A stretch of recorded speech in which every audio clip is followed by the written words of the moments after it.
This is Dr. John, dermatologist, psychologist and a hair transplant surgeon. I perform more than 3,000 hair transplants passionately and still counting. Welcome back to Doctor's Lounge.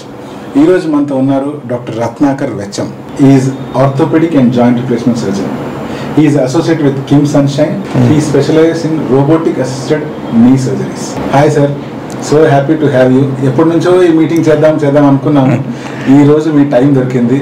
So we are so blessed and happy to have you. Thank you very much, John sir. So even I am very happy to come to your doctor's launch. Definitely we have been discussing since very long time. Yes. But time kalvalantar kachar. So yes. I think today is that time where we are meeting. Right time lo right pani jarugutunnadu. So sir, చెప్పండి sir మా ఆడియన్స్కి అంటే how it all started, మీకు ప్రత్యేకించి ఆర్థోలోకి ఇంత interest రావడం కానీ అసలు డాక్టర్ అవ్వాలని ఎలా అనుకున్నారు, మీ స్కూలింగ్ కానీ మాకు ఫస్ట్ నుంచి అన్నీ తెలుసుకోవాలి సార్. బేసికలీ పేరెంట్స్ బ్యాక్గ్రౌండ్ వచ్చేసి Andhra Pradesh, but my father settle down in Gulbarga, Karnataka. He settle down there only because there are good education and he foresaw that పిల్లలకి ఇక్కడ ఉంటే కన్నా మంచి ఎడ్యుకేషన్ దొరుకుతుంది అనేసి he left his home town and settled in Gulbarga. So my schooling all went routinely, nothing great stuff in this one. Coming to my inter +1 and +2, never I thought that I should become a doctor. My dream was always to become a software engineer, settle down in some abroad place and all. So I belong to 2002 of MBBS, and 2002 I gave my +2 exams. So there was a small incident which happened. Almost 50,000 engineers from abroad were sent back to India. So at that time one of my biology lecturer came and somehow he brainwashed me. So why are you taking the branch which is not having any scope annatlu? Then somehow we were in Karnataka, we have an option of MBPC there. So we do both biology as well as mathematics. There is no separation at +1 and +2 for us. So after 10th మనం decide చేసుకుందాం, అక్కడ మనకు ఆ option లేదు sir. You have to do all 4 subjects. So then we will get 2 ranks, engineering and medical rank. Fortunately engineering rank came worse and medical rank came better. So somehow I entered into medicine. So I did my MBBS in Gulbarga, which was a private medical college. Then I did my D Ortho in Bijapur, that's an again deemed university. So coming to dream about orthopedics. So again, like I never wanted to become a doctor, I never thought of becoming an orthopedician. Again I in my second year MBBS I thought that I should be a cardiologist. Cardiology in fact cardiology అంటే ఎంత ఇష్టం అంతే కదా, అప్పట్లో లైబ్రరీలో కూర్చుని ECG books చదవడము, ECG గురించి. And I use to teach my PGs also about ECG reading. That much was my interest in cardiology. Then when I finished my MBBS and my first day of my internship, my rotatory posting started with orthopedics. Super. So I think that was some change what made my thought process. There were around 50 patients in the wards. My PG was alone who has to do some 30-40 dressings. Then he was completely dependent on the interns for doing that job. So 1 month that rotatory posting, I don't know what happened, my interest, my feelings for this emergency branch was more and more. And ultimately I thought, okay, I will go for orthopedics. Super. So initially I was not getting MS orthopedics. So I took 1 year break. Then I was getting D ortho. Then అంటే ఆ టైంలో డిఎన్బికి అంత encouragement లేదు sir, pass rates తక్కువ ఉంటాయి అనేసి. But సమ్మో సరే నేను D ortho first let me enter into orthopaedics అనేసి డి ఆర్థోలో ఎంటర్ అయిపోయాను. డి ఆర్థోలో ఎంటర్ అయిపోతూనే again luck favored me. DNB exams centralized exams అయిపోయాయి. Mine was the first batch of centralized DNB exams and I got 21 all India rank. So I was getting all best institutes for my DNB orthopedics. and I did my DNB orthopedics from Kochi Medical Trust Hospital. Yes, yes. Then after completion of my DNB, I was there for another 4 years. Then my interest was for joint replacements, because trauma, definitely I was doing lot of trauma, but I wanted to choose some subspecialty.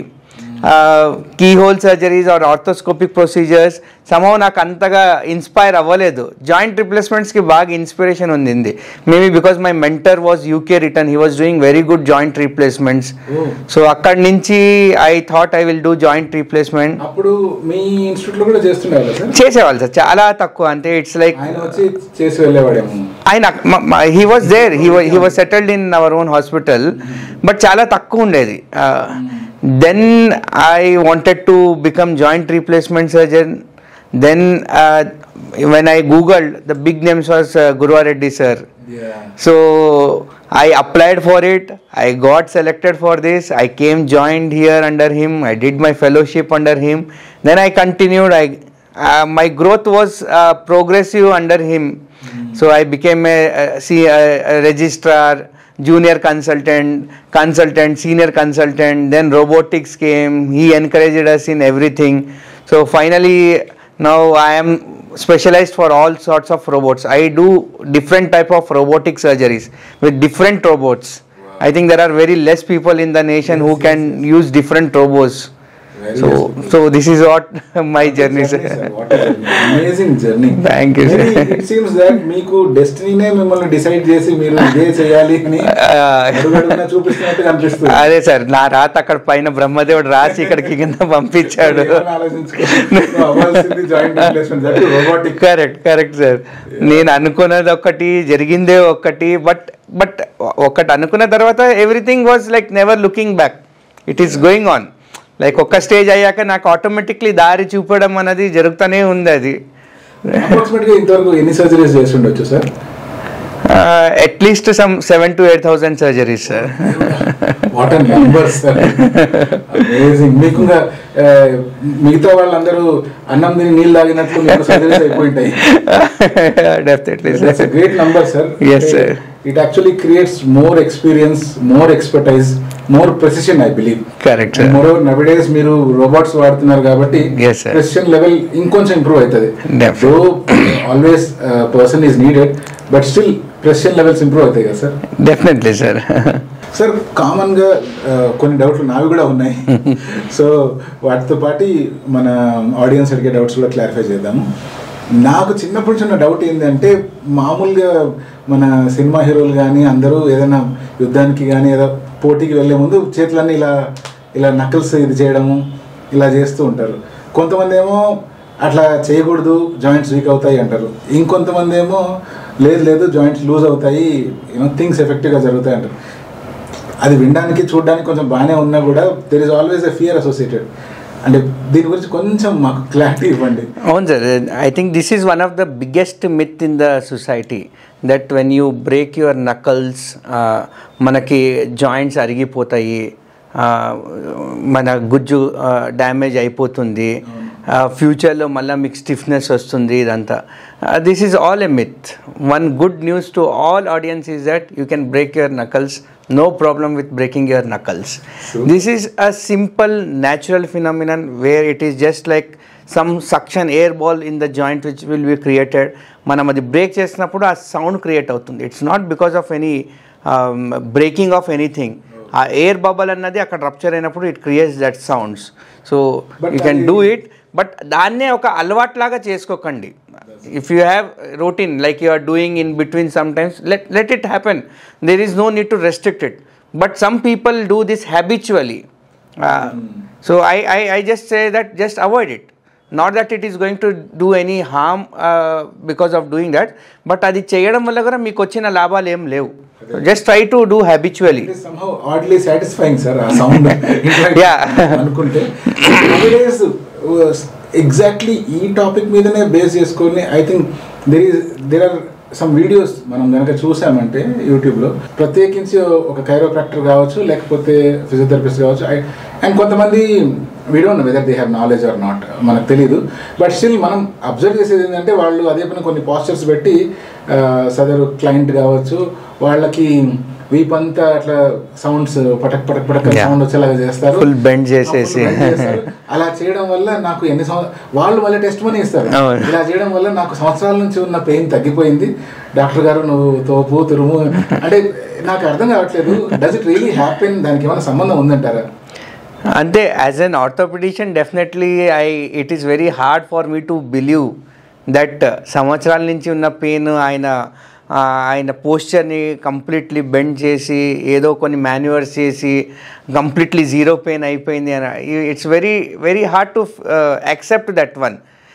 Maybe see some amount there is always a scope for alternate medicine. Okay, so some sort of stiffness or tightness could be released, but problem with the chiropractic is that not everyone who is practicing as a chiropractic are certified.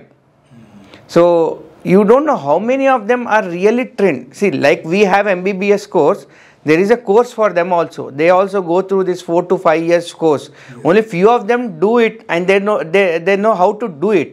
If it is done by someone who is not trained for that one, ultimately they end up in damaging your nerves or bones or some muscles, and ultimately will run back to an orthopedician telling it. We have cases. వచ్చారు sir, చాలామందిలో వస్తారు ఇట్లా. ఇప్పుడు కొందరు సలూన్కి వెళ్తారు, వాడేదో hair massage neck massage అని చేసేసి సడన్లీ టక్ టక్ అని తిప్పేస్తాడు. నేను సలూన్కి పోయినప్పుడు వాడు మసాజ్ అంతకన్నా ఫస్ట్ థింగ్, వద్దురా బాబు నాకు ఇలాంటివి వద్దు, జస్ట్ నాకు కట్టింగ్ చేసి పంపించు అని చెప్తాను అంతే. So because I don't know what is his expertise.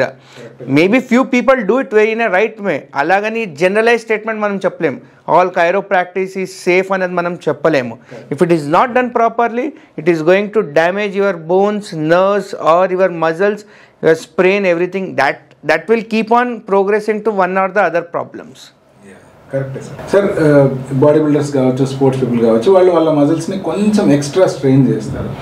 So యూజువల్గా వీళ్ళ ట్రైనర్స్ కానీ వీళ్ళ కోచెస్ కానీ వీళ్ళకి ఏం చెప్తూ ఉంటారంటే, నాన్న నువ్వు స్ట్రెచ్ చేయాలి, లేకపోతే నీకు మజిల్స్లో నాట్స్ పడిపోతున్నాయి, ఇట్లా అంటూ ఉంటారు. అండ్ మీరు కనుక ప్రొఫెషనల్ బాడీ బిల్డర్స్ని గమనిస్తే వాళ్ళు ఒక డివైస్ తీసుకొని అదే పనిగా నాట్స్ తీయడానికి అన్నట్లు they will be massaging their muscles and all. what is this about muscle knots? నిజంగానే మజిల్ నాట్ పడుతుందా అంటే ఏంటది? It's not muscle knots. అలాగని మనం just like how you take a rope and then knot, అది knot అని కాదు. it's only some amount of stiffness which is developing that one. They want to stretch it. See, these bodybuilding and all are focusing on individual muscles. Yes. They are not focusing on overall. Yes. So particularly oka biceps muscle or triceps, and there are so many small muscles. They are going to focus on this one. Yes. So probably when they do this massage, they are going to just stimulate that muscle. Okay. and that muscles, so that there will be some amount of increased muscle mass in those muscles. Okay. And again very well pointed, sir. Nowadays I keep getting so many patients that suddenly వాళ్ళకి కొంచెం జ్ఞానోదయం అయ్యింది, రాత్రుల్లో weight reduction చేసుకోవాలనేసి జిమ్కి వెళ్ళడము, suddenly మన కొన్ని trainers 200 push-ups చేయమన్నాడు, దెన్ సడన్లీ ఎక్సర్సైజులు చేస్తారు. They come to us with severe muscle pains. Yes. Severe muscle pains. It's not again only problem with that muscle pain, but that bad experience ఏమైతే ఉంటుందో మీకు, that will stop you in the future to do any sorts of workouts or physiotherapies. Correct. So my advice is that you need to plan your weight loss. You need to plan your fitness. It cannot happen overnight. You have to take your time. Initially you should plan and have a short goals. Yes. Like suppose if you want to lose 10 kgs of your weight, don't plan to lose 10 kgs of weight in next 1 week or 10 days. Yes. Plan it over a period of 6 to 8 months. 10 kgs etla lose cheyala, then you divide it. Like some portion I need to get it from fitness, some through the diet, some from physical activities annadi. And initially when you go and join the gym, focus only on stretching exercises. and then slowly start your strengthening exercises, then slowly do your weight liftings or whatever manuals you want to do. So you don't listen to some of the trainers. I'm not against all the trainers. There may be people who are very well trained, they may guide you properly, but there are certain people who are not properly trained. So వాళ్ళు చెప్పారనేసి suddenly 200 pushups చేయడము ఇలాంటివన్నీ దయచేసి చెయ్యకండి. Correct sir, correct చెప్పారు. In fact people tell sir, not exactly but on a rough note, per మంత్కి around 1 kg to 1.5 kg కనుక plan చేసుకోగలిగితే, ఇన్ఫ్యాక్ట్ ఇంకా 1 kg కంటే తక్కువే ప్లాన్ చేసుకుంటే స్లో అండ్ స్టడీగా. ఎగ్జాక్ట్లీ సార్, అదే చెప్పేది. Short goals, reach that goals, then go for the next milestone. So దీనివల్ల ఏమైపోతుంది, the faster you lose your weight, faster you will rebound. The slower you lose your weight and get the fitness, it remains consistent. Yes. And it will not rebound. You can create a habit where you can stay in the same weight zone. Exactly. And rebounding into the previous weight. Correct. So ఇప్పుడు fast lose weight చేసిన వాళ్ళకి ఎలాగుంటుందంటే కన్నా, suddenly వాళ్ళు ఒక 2 weeks break తీసుకున్నారనుకోండి, వాళ్ళ fitness completely పోతుంది, వాళ్ళు మళ్ళీ బాడీ మళ్ళీ అబ్నార్మల్ షేప్కి వచ్చేస్తుంది. అదే మీరు సస్టైన్డ్గా స్లోగా చేశారనుకోండి, మధ్యలో మీరు ఒక 2 to 3 weeks బ్రేక్ తీసుకున్నా కూడా మీకు ఏం ప్రాబ్లం అవ్వదు. You don't feel much difference because you are going very slowly. So this is whoever sees this video, please make a point that you don't have a faster goals. It's a great point. Great point. కామన్గా sir, అంటే మనకు దెబ్బలు తగులుతాయి, ప్రతిసారి bones విరుగుతాయి అని మనం అనుకోము. But still ఎప్పుడైనా కింద పడినా, లేకపోతే కాలు ట్విస్ట్ అయినా, లేటెస్ట్ అది బాత్రూంలో కావచ్చు, ట్రివియల్ ఇంజరీస్ ఏవైనా కావచ్చు, మెట్లు దిగేటప్పుడు కావచ్చు, ఆర్ బైక్ మీద పోతూ కింద పడడం, ఎనీ కైండ్ ఆఫ్ ఇంజరీస్ అలా జరిగినప్పుడు రెగ్యులర్గా మన సొసైటీలో పెద్దలు చెప్పడం కానీ ఏం చేస్తారంటే, రాగానే దాన్ని లైట్గా మసాజో మాలిషో చేస్తారు. The first thing what. Correct. Second thing ఏం చేస్తారు అంటే, ఇమీడియట్గా లోకల్గా పట్టి వేసే వాళ్ళ దగ్గరికి వెళ్తారు. వాళ్ళు దానికి again they do vigorous massage again, and నేను సెట్ చేస్తాను kind of thing. And after that కొన్నిసార్లు లక్కీగా అది నార్మల్ కూడా అయిపోతుంది. But most of the times they all end up with malunions. That's what I know. What do you say about this? And my audience. Correct. Very good question, rightly asked, sir. So now if you say your joint, it's not a single bone. It is a musculoskeletal system. This has got bone as one of the unit. For that again muscles, ligaments, there are nerves, there are vessels, everything involved in this one. Not ప్రతి ఒక్క injury కూడా మనకి severe injuries కాదు. Sometimes it could be simple sprain అంతే. ఇప్పుడు మీరు అన్నట్లు ఇప్పుడు కామన్లీ మనం చూసేది యాంకిల్ స్ప్రెయిన్స్. నడుస్తూ వెళ్తున్నప్పుడు ట్విస్ట్ అయిపోతుంది, సడన్లీ మనకు వాపు వస్తుంది. అగైన్ మనకు జనరల్ టెండెన్సీ ఏమంటే, ఆ వాపు కనిపించగానే ఫ్రాక్చర్ అయిపోయింది వీనికి అని చెప్తారు. It may not be, simple muscles ligament sprains వల్ల కూడా మనకు వాపులు వస్తాయి. సో మీరు ఫస్ట్ చేయాల్సింది ఏమంటే కన్నా ఐస్ ప్యాక్స్ అప్లై చేసుకోండి. Second thing, don't allow for any massages to be done. ఈ rubbing and all, don't do that one. And number 3 is, you need to identify what is the reason for this swelling. Is there really any fracture component involved or simple sprain annadi? Daniki you need to go to your nearest orthopedician. They will examine meeku the necessary x-rays తీసి first is to rule out any fractures, because treatment annadi decided only on whether you have a fracture or you don't have a fracture. So fracture ledu ante oka treatment untundi, fracture undi ante oka laga untundi treatment. So if there is no fracture, it is a ligament sprain only, then depending on the amount of swelling or the pain you have, let him decide whether you need to put a simple bandage or any plaster, POP plaster anadi ivalanedi. So basic thing we need to give is rest to the joint which is swollen, red and painful. So you need to immobilize that joint. You don't put any weight on that particular leg. Okay, again commonly and very well you said sir, ఈ common కట్టు కట్టే వాళ్ళ దగ్గర వెళ్తారు, మనకు పుత్తూరు కట్లు అని చెప్పేవారు. అక్కడ ఏమైపోతుంది అంతేగాని వాళ్ళు చెప్పే వర్డ్స్ ఏమంతేగాని మీ ఎముక పక్కకు జరిగింది, నేను దాన్ని కరెక్ట్ పొజిషన్లో లాగి పట్టాను అంటారు. So what is the evidence? See unless మీకు బిఫోర్ డూయింగ్ ఎనీ మాన్యువర్ ఒక ఎక్స్రే తీసి అక్కడ ఏం ప్రాబ్లం ఉందో తెలుసుకుని దాన్ని లాగి పట్టారు అంతేగాని okay I accept it. But ఏమీ లేకుండానే యూ ఆర్ టెల్లింగ్ దట్ మీ ఎముక పక్కకు జరిగింది, నేను కట్టి పట్టాను, ఇప్పుడు then you do. So problem again is that you are losing golden period of treatment. You come back after 3 weeks or 4 weeks telling that నా పెయిన్ అలాగే ఉంది, కాలు వంకరగా ఉంది, స్వెల్లింగ్ తగ్గట్లేదు అనేసి. And that is a stage we are also helpless. అంతే కదా సార్? ఇప్పుడు ఇనీషియల్ ఫేజ్లో మేము ట్రీట్మెంట్ ఇస్తే కన్నా చాలా సింపుల్గా ఉంటుంది. మనకు కొన్ని మందులు, కొన్ని ఐస్ ప్యాక్స్, కొంచెం కంప్రెషన్ బ్యాండేజ్, రెస్ట్ ఇస్తే కన్నా కంప్లీట్లీ మనకు తగ్గిపోతుంది. You are coming at a stage అక్కడ నేను ఇంటర్వెన్షన్ ఏదైనా చేసినా కూడా యూ వోంట్ గెట్ రిజల్ట్స్. అక్కడ బ్లేమ్ ఎవరు అవుతారు sir? We will get blame. So ఆయన దగ్గర ఇంప్రూవ్మెంట్ అవ్వలేదు, డాక్టర్ దగ్గరికి వెళ్ళినా ఆయన దగ్గర కూడా ఇంప్రూవ్మెంట్ అవ్వలేదు అంటారు. బట్ ఎందుకు ఇంప్రూవ్మెంట్ అవ్వలేదు? Because you are never taken right call on the right time. So there are so many educated people, even though they have an access to good hospitals and orthopedicians, they don't come to us on the right time. Yes. It happens, sir. I totally agree with this. I think చాలా మందికి కళ్ళు తెరుచుకుంటాయి points వింటే. Very well said, sir. So another advice is that అలాంటి injuries జరిగినప్పుడు please only use ice packs. Don't go for hot packs. Because hot packs apply చేసినప్పుడు ఇంకా blood circulation improve అవుతుంది, ఇంకా వాప్ అనేది పెరుగుతుంది.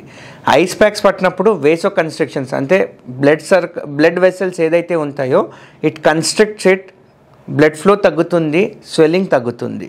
So use and also it inhibits the nerve endings which are very painful and sensitized. So always use ice packs in these conditions. Nowadays fashion ఎంతగా పెరిగిపోయిందంటే sir, చిన్న age నుంచే పిల్లలు హీల్స్ వాడుతున్నారు. అమ్మాయిలు ఒక్కరే అనుకుంటే ఈ మధ్య కాలంలో అబ్బాయిలు కూడా అంటే హైట్ కనిపించాలి అనే ఉద్దేశంతో సాలిడ్ హీల్స్ వాడుతూ షూస్ వాడుతున్నారు.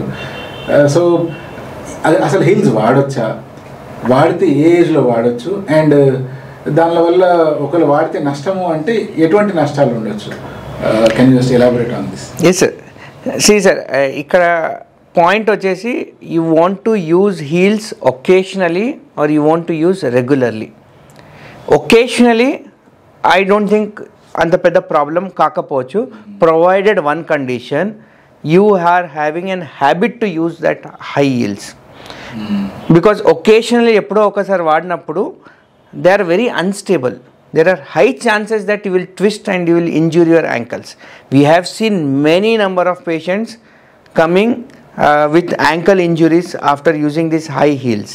So you are well practiced for this one. You can use that occasionally. ఎప్పుడో ఒకసారి okay. But every day high heels వాడడం వల్ల వచ్చే నష్టం ఏమంటే మనకు ద పోస్చర్ వల్ల 4 foot అంటారు అంటే ఈ ఫింగర్స్ దగ్గర ఇదంతా there will be lot of pressure on that toes and that balls of the toes. తర్వాత హీల్ పెయిన్ వస్తుంది మీకు. తర్వాత మీకు వెనకాల అకిలీస్ టెండన్ అని ఉంటుంది. సో లాంగ్ టర్మ్ యూజ్ చేయడం వల్ల ఈ అకిలీస్ టెండన్ అనేది టైట్నింగ్ అవుతుంది. So this again all increases the pain on your ankle. And one more thing, because of unstable movements you are high chance for having fractures or injuries around an ankle. So if at all you are that much about the fashion and all using the high heels, you need to get training for that one. A training తీసుకునే వాళ్ళు ఎలాగంటే కన్నా they don't directly start with this pencil tipped high heels. They initially start with the broad ones which are more stable.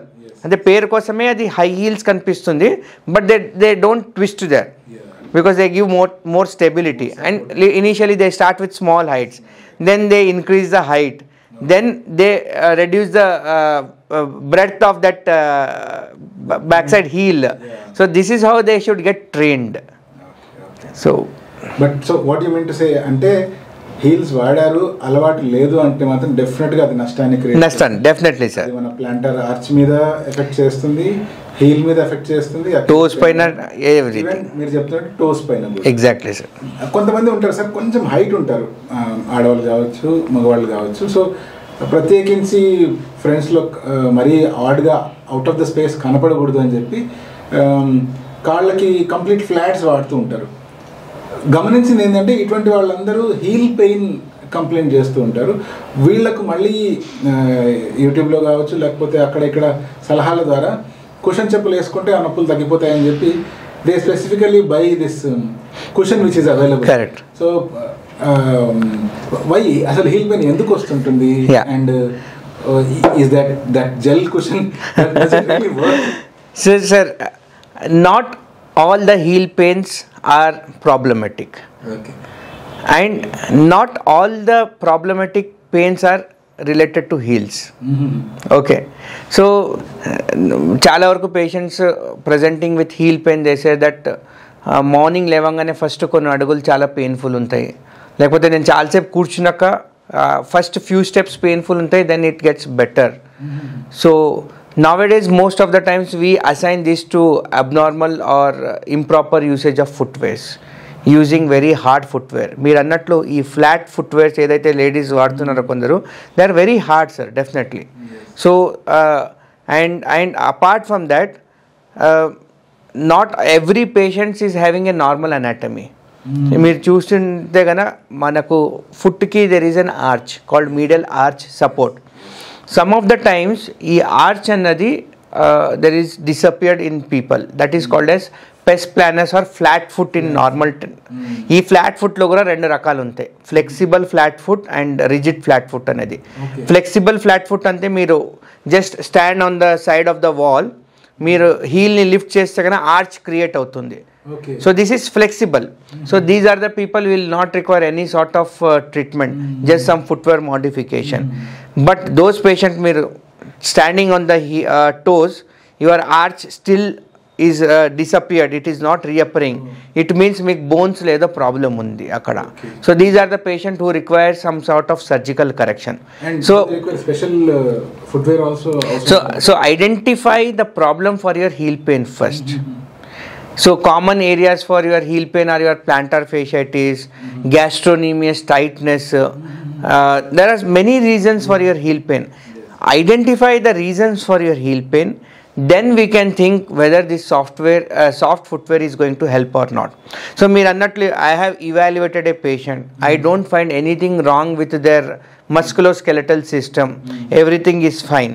So ilantolaku we say some footwear modification is definitely going to help them, like plantar fascia stretching exercises antamu, use a soft footwear antamu. So ee soft footwear is not going to treat the problem, it is going to mask the problem. It is like oka pain gel apply cheste gana మనకు ఆ soothing effect అదేదో ఒక different type of sensations వస్తాయి చూడండి, దానివల్ల మీ original pain mask అవుతుంది, but మీకు పెయిన్ ఎందుకు రియల్లీ అక్కడ స్టార్ట్ అయింది అదేం దానికి ట్రీట్మెంట్ అయ్యిండదు. So this soft footwear are going to mask your pain because simply you are walking on gel, so counter pressure will be less, so you definitely feel better. So there is nothing wrong in using this silicone heel cups, but again you are only using silicone heel cups when you have a flat foot, it may not help. అక్కడ ఏమంటే మనం సపరేట్గా medial arch support అని ఇస్తాం అనమాట. So మనం inner aspect of ఫుట్లో ఒక చిన్న బంప్ని రేస్ చేస్తాము. So this is flat foot, so మనం ఇన్నర్ సైడ్లో ఒక చిన్న బంప్ చేస్తే కానీ ఈ ఆర్చ్ రీక్రియేట్ అవుతుంది మనకు, and that will relieve the stress on your heel. So this can help. So again the answer is that you need to meet your orthopedician, they will examine you, they will identify what are the reasons for your heel pain, then they will suggest you the right way of the treatment.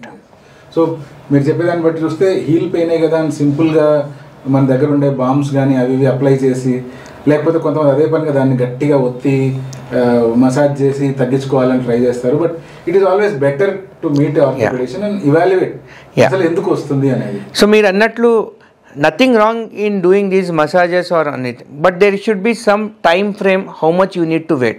For example, you wait for 1 week or 2 weeks or 3 weeks, whether the pain intensity manaku taggutu vastunda, you are feeling improving, okay, just continue that one. But meeru em chesina your pain is not coming down, you are waiting for months to years together, then you are coming to an orthopedician. So again here the same thing, you are losing the golden period here. Sir ఇప్పుడు మన life స్టైల్లో జరిగే changes వల్ల కూడా bones మీద effect పడుతుందా? For example smoke చేసేవాళ్ళు కావచ్చు, లేకపోతే ఆల్కహాల్ రెగ్యులర్గా తీసుకునే వాళ్ళు కావచ్చు, సో వాళ్ళకి ప్రత్యేకించి బోన్ హెల్త్ డిస్టర్బ్ అయ్యే ఛాన్సెస్ ఏమైనా ఉంటాయండి? Another good question, sir. So there is a limit for everything, sir. ఏది కూడా ఎక్సీడెడ్ లిమిట్స్లో మంచిది కాదు. If you are an occasional alcoholic, no problem. Like you are having once or twice in a month or very occasionally. So these people are called social drinkers. ఏదో ఇంట్లో occasion ఏదో, and they also restrict very less amount of drink. That is very well accepted, sir. But what comes is a chronic alcoholic, every day taking alcohol, every day smoking. So only smoking, only alcohol is different, and a person doing both the combined and doing it very regularly and exceeding the limit, absolutely these are not good for your health, in special for your bone health. Because alcohol and smoking means like smoking wala nicotine edaithe vastundo manaku, this is known to damage your bone remodeling, bone mineralization, calcium absorption. So ultimately this increases the risk of fractures. So ultimately whenever your bones become brittle, there increases the risk of fractures. So similarly alcohol valla gura, see you are taking alcohol long term, your metabolisms mainly happen in the liver, your liver gets disturbed. So ultimately again these have so many effects in future. If you have any sorts of injuries or wound surgeries anna gura wound related issues untayi ikkadanta. So if you are taking very very limited, calculated, it's okay, but do not try to go for exceeded amounts. Sir, ఈ మధ్య job situation అంతా మారిపోయింది. అంటే ఒకప్పుడు తిరుగుతూ చేసే పనులు ఎక్కువ ఉండేవి, ఇప్పుడు మాత్రం దాదాపుగా 95% ఆఫ్ జాబ్స్ అన్ని కూర్చొని చేసే పనులు. Most of the people software ఉంటున్నారు, లేకపోతే ఇంకా వేరే వాళ్ళని కూడా ఎక్కువ కూర్చొనే చేస్తున్నారు. అంతెందుకు నా ఎగ్జాంపుల్ తీసుకోండి, ఇంట్లో నేను పొద్దున్నే పడుకొని లేవగానే then I go in to the bathroom and again I sit, then దాని తర్వాత మళ్ళీ వచ్చి బ్రేక్ఫాస్ట్ చేయాలి అంటే again I sit on the dining table, దాని తర్వాత మళ్ళీ నేను రెడీ అయిపోయి ఆఫీస్కి వెళ్ళాలి అంటే again I sit in the car, మళ్ళీ అక్కడ నుంచి ఇక్కడికి వచ్చి ఓపీ దగ్గరకు వచ్చి మళ్ళీ again I come there and again I sit, surgery చేసినప్పుడు మళ్ళీ అగైన్ ఐ సిట్. సో ఇలా చూసుకుంటూ పోతే ఎక్కడైనా కూడా మోస్ట్ ఆఫ్ ద టైమ్స్ కూర్చొనే ఉంటున్నాము.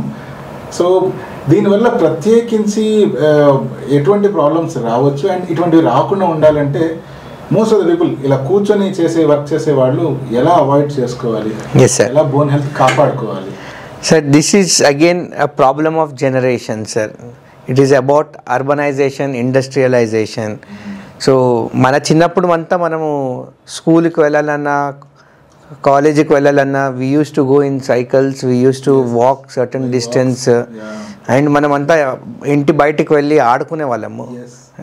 I never saw my daughter going out and playing something. They are again in front of TVs and all the time something sedentary lifestyle. So ఈ sedentary lifestyle వల్ల వచ్చే ప్రాబ్లమే all these hypertension, diabetes, obesity, metabolic syndromes and all, sir. So definitely we have to plan this one. Only way is that you need to walk. You need to take off some time in your lifestyle. You need to walk in the morning or in the evening, at least 3 times or 4 times in a week, sir. So coming to the ఈ sedentary life style వల్ల వచ్చే problems 2021 అంటే మనకు like 2020 this pre Covid we never got so many patients for back pain and neck pain. ఈ Covid టైంలో we were also not having many patients in the hospital. Most of the online platform consultations were there. And whatever consultations I was doing, 95% of my patients were software engineers, youngsters with a complaints of back pain and neck pain. My goodness. అక్కడ ఏమైందంటే కన్నా వీళ్ళకు work from home. ఈ work from home అనక్క ఏమైంది, duration of work అనేది పెరిగిపోయింది వాళ్ళకి తెలియకుండానే. Of course initially every one was happy that we need not travel అన్నది, బట్ ఇంకొక సైడ్ నుంచి చూస్తే వీళ్ళకు డ్యూరేషన్ ఆఫ్ వర్క్ అనేది పెరిగిపోయింది. దానికన్నా పెద్ద ప్రాబ్లం ఏమి, in the offices they had a work station, they had a proper table, chair and all. In the house they don't have workstation. They are sitting with the laptop on their lap, lying down on the side, and this is very bad posture, sitting like this for hours together. Okay, imagine you are sitting for 10 minutes or half an hour like this. Okay, and you are sitting in these abnormal postures for 12 hours in a day. So much strain will be there on your neck, shoulder and every back. So this led to many patients to come for this online consultations with back pain and neck pain. We always suggested them to first change their working stations. In the home, they have to set up a workstation. They should have a proper chair. They should have a proper table. This is what called as ergonomics. అంటే ఇందులో మనం కూర్చున్నప్పుడు ఎప్పుడైనా కానీ కూర్చున్నప్పుడు straight కూర్చోవాలి. ఇట్లా మనకి ఇది ఆర్మ్ రెస్ట్ కావాలి, ఇక్కడ ఆర్మ్ రెస్ట్ కావాలి మనకి ఇక్కడ. తర్వాత మన స్పైన్ అన్నది neck, that is cervical portion, dorsal spine, lumbar and sacral అంటారు. It is not a straight structure, it has got curves.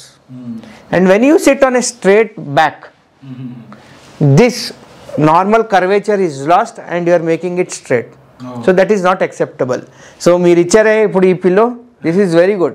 So when I put this pillow back here, that recreates my spine there, spinal curvatures.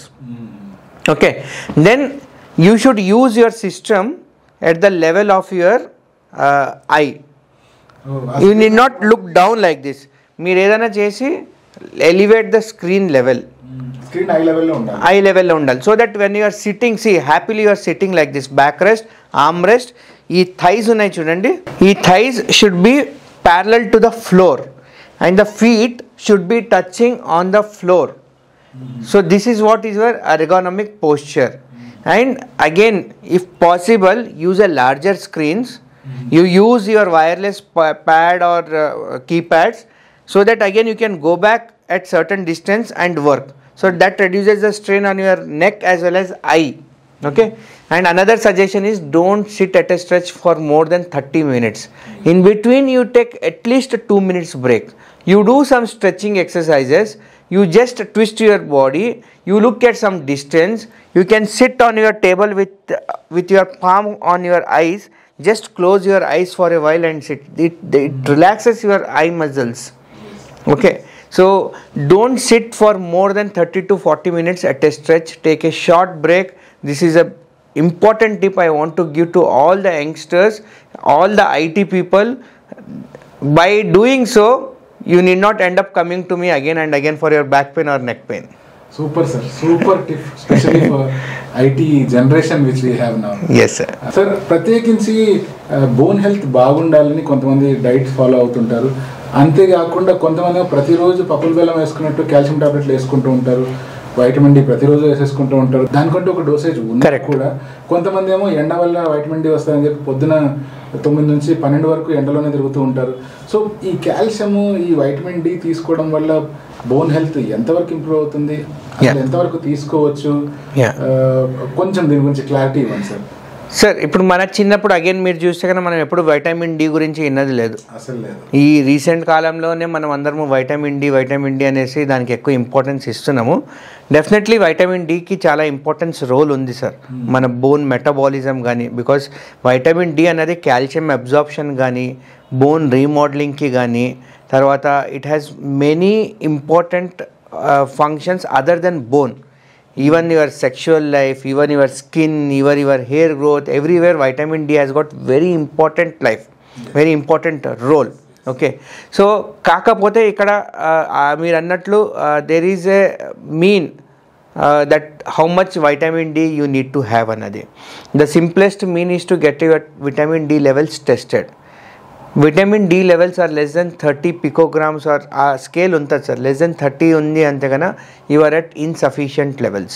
మీరు 30 to 50 రేంజ్లో ఉన్నారంటే it's a normal level of vitamin D. So ఈ normal రేంజ్లో ఉన్న వాళ్ళు they need not take any vitamin D supplementation.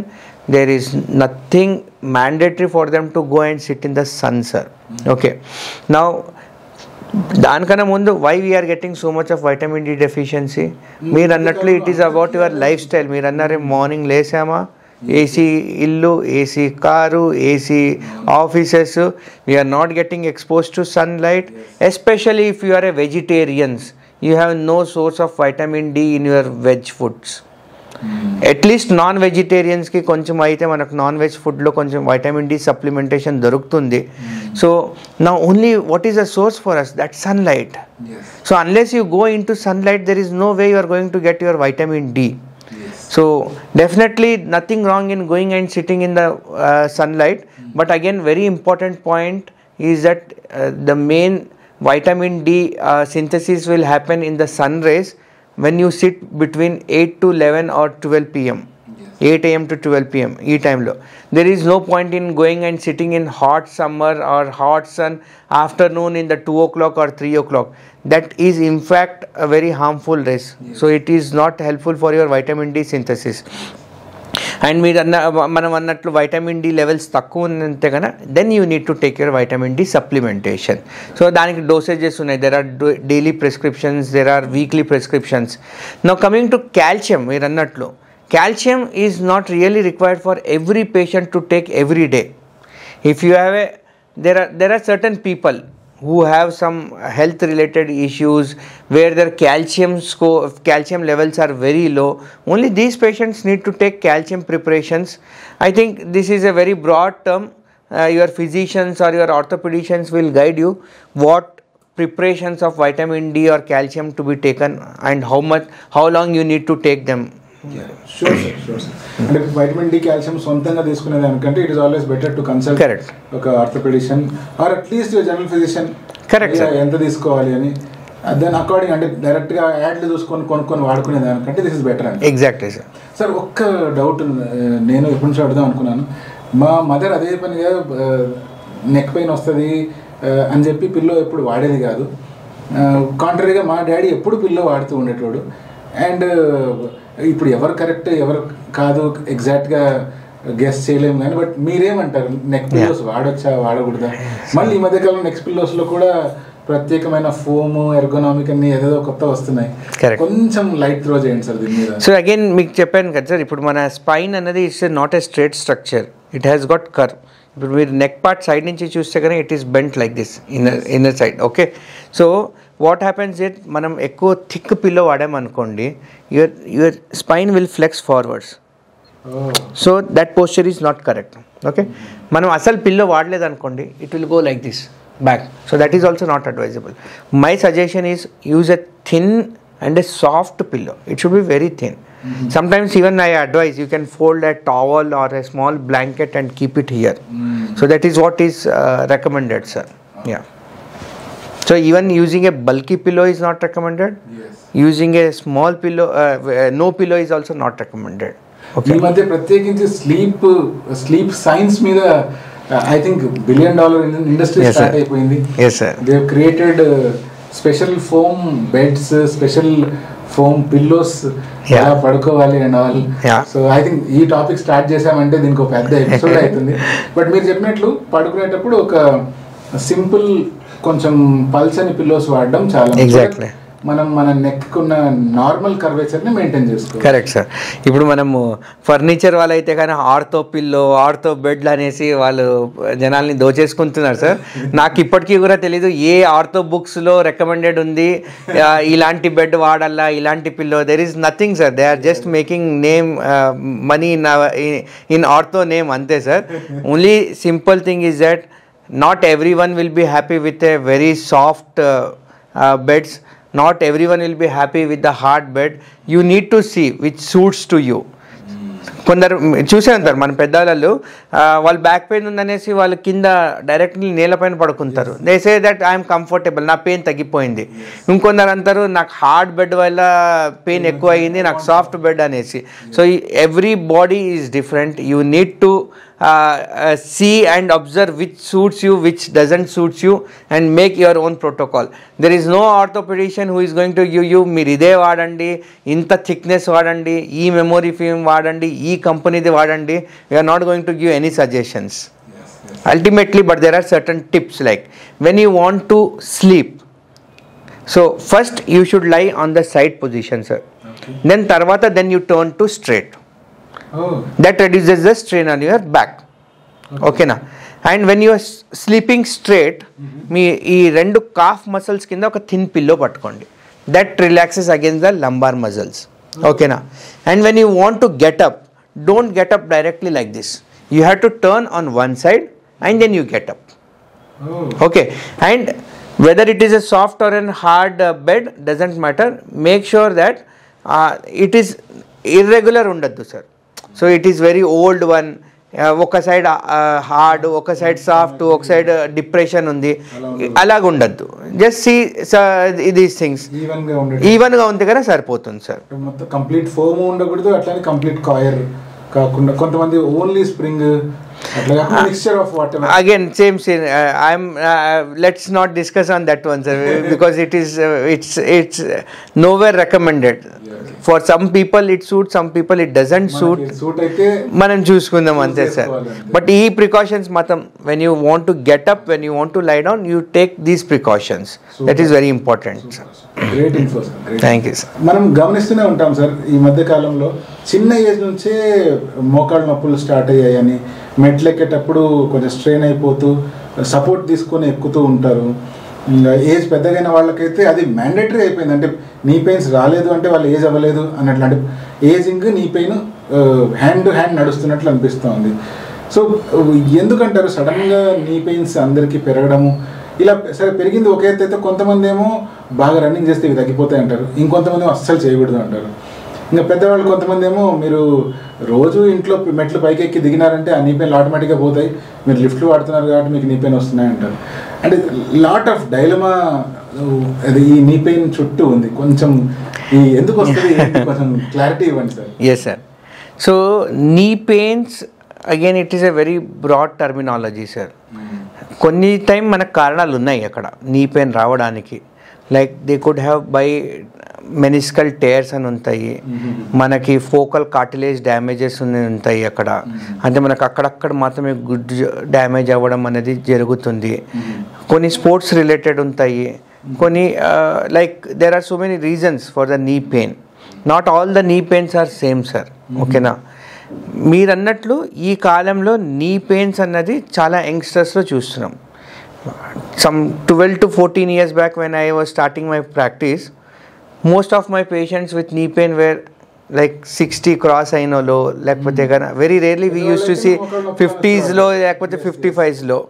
But లాస్ట్ 2 to 3 years or last 5 years of my practice, majority of my patients who are coming with knee pain are in 45s to 50 and 45s to 55. So are totally change. And sometimes we see that మనకన్నా మన అమ్మమ్మలు నాన్నమ్మలు చాలా హెల్తీగా ఉన్నారే, వాళ్ళకన్నా మనం చాలా అన్హెల్తీగా ఉన్నామే అనిపిస్తుంది. So we have seen so many people coming like అమ్మమ్మ ఆర్ నానమ్మ is bringing their daughter in law or daughter for knee replacement surgeries. And వాళ్ళు బాగా నడుస్తున్నారు, వీళ్ళకి అటెండర్గా పిలుచుకుని వస్తున్నారు. So again one or the other way is our life style. Most of the time it is sedentary life style, rapid increase in your weight, and suddenly మీరు అన్నట్లు మనం అన్నట్లు వెయిట్ లాస్ కోసం they are doing something wrong steps. ఇవన్నీ ఏమంటే మోకాళ్ళ పైన load అన్నది పెరుగుతుంది మనకు. ఓకేనా sir. So other point is that మీరు అన్నట్లు there is always this confusions and many people ask me, sir కొందరు మెట్లు ఎక్కమంటారు, కొందరు ఎక్కదంటారు, వాట్ ఈస్ రియలీ అనేసి. సో ఇక్కడ పాయింట్ ఏమంటే మీకు మోకాళ్ళ నొప్పులు ఆల్రెడీ ఉన్నాయా లేదా, you don't have any pain in your knees, I don't really stop them. You can use it. But అలాగని మీకు అదే ఒక యాక్టివిటీ లాగా కొందరు అంటారు మనం మెట్లు ఎక్కి నడుస్తాము దాని నుంచి మనకు వెయిట్ లాస్ అవుతుంది అనేసి. ఓకే, దాని నుంచి వెయిట్ లాస్ అవుతుందో లేదో తెలియదు కానీ డెఫినెట్లీ మోకాళ్ళ పైన లోడ్ అయితే వస్తుంది. So if you are thinking మీరు మెట్లు యూజ్ చేయాలన్నది కారణం వచ్చేసి వెయిట్ లాస్ కోసం అంటే జస్ట్ స్కిప్ దట్ వన్. మీరు వెయిట్ లాస్ అవ్వాలనుకుంటున్నారంటే you can go for normal walking or brisk walking whatever you say. And if you have an access for lifts or escalators use that one. ఇంకా మనకు తప్పని పరిస్థితిలో కొందరు first floor second floor ఉన్నారు, lifts లేవంటే definitely use that one. Okay, so but already if you have a knee pain మేమైతే recommend చేసేది minimise the usage of stairs. I'm not telling absolutely no stairs, minimize the usage of stairs. అంటే మీరు 4-5 మాటలు ఎక్కుతున్నారు దిగుతున్నారు అంటే try to avoid by 1 or 2 times. Again that reduces the strain on your knee joint. Because మన body weight ఎంత అయితే మనం స్టాండింగ్ పొజిషన్లో ఉంటుందో మనం మెట్లు ఎక్కేటప్పుడు కానీ దిగేటప్పుడు కానీ it will be 3 to 4 times more on your knee joints. Whenever there is more load on your knee joints obviously మనకు వేర్ అండ్ టేర్ అన్నది పెరుగుతుంది. అలాగే again another myth and facts are that పాతకాలంలో అందరి కింద కాలు మడుచుకుని భోజనాలు చేసేవాళ్ళు. ఇప్పుడు వీఆర్ టెలింగ్ కాలు మడుచుకుని కింద కూర్చోకండి because again it increases the load on your knee joint. So one point is that we cannot compare our self to that generation of people because ఆ కాలంలో ఫుడ్ కానీ ఎయిర్ కానీ everything was that much healthy. Nowadays we are living in one polluted lifestyle, very unhealthy environment. So what impacts they had on their age group around 50s and 60s or 70s, we are starting at 20s and 30s. Yes.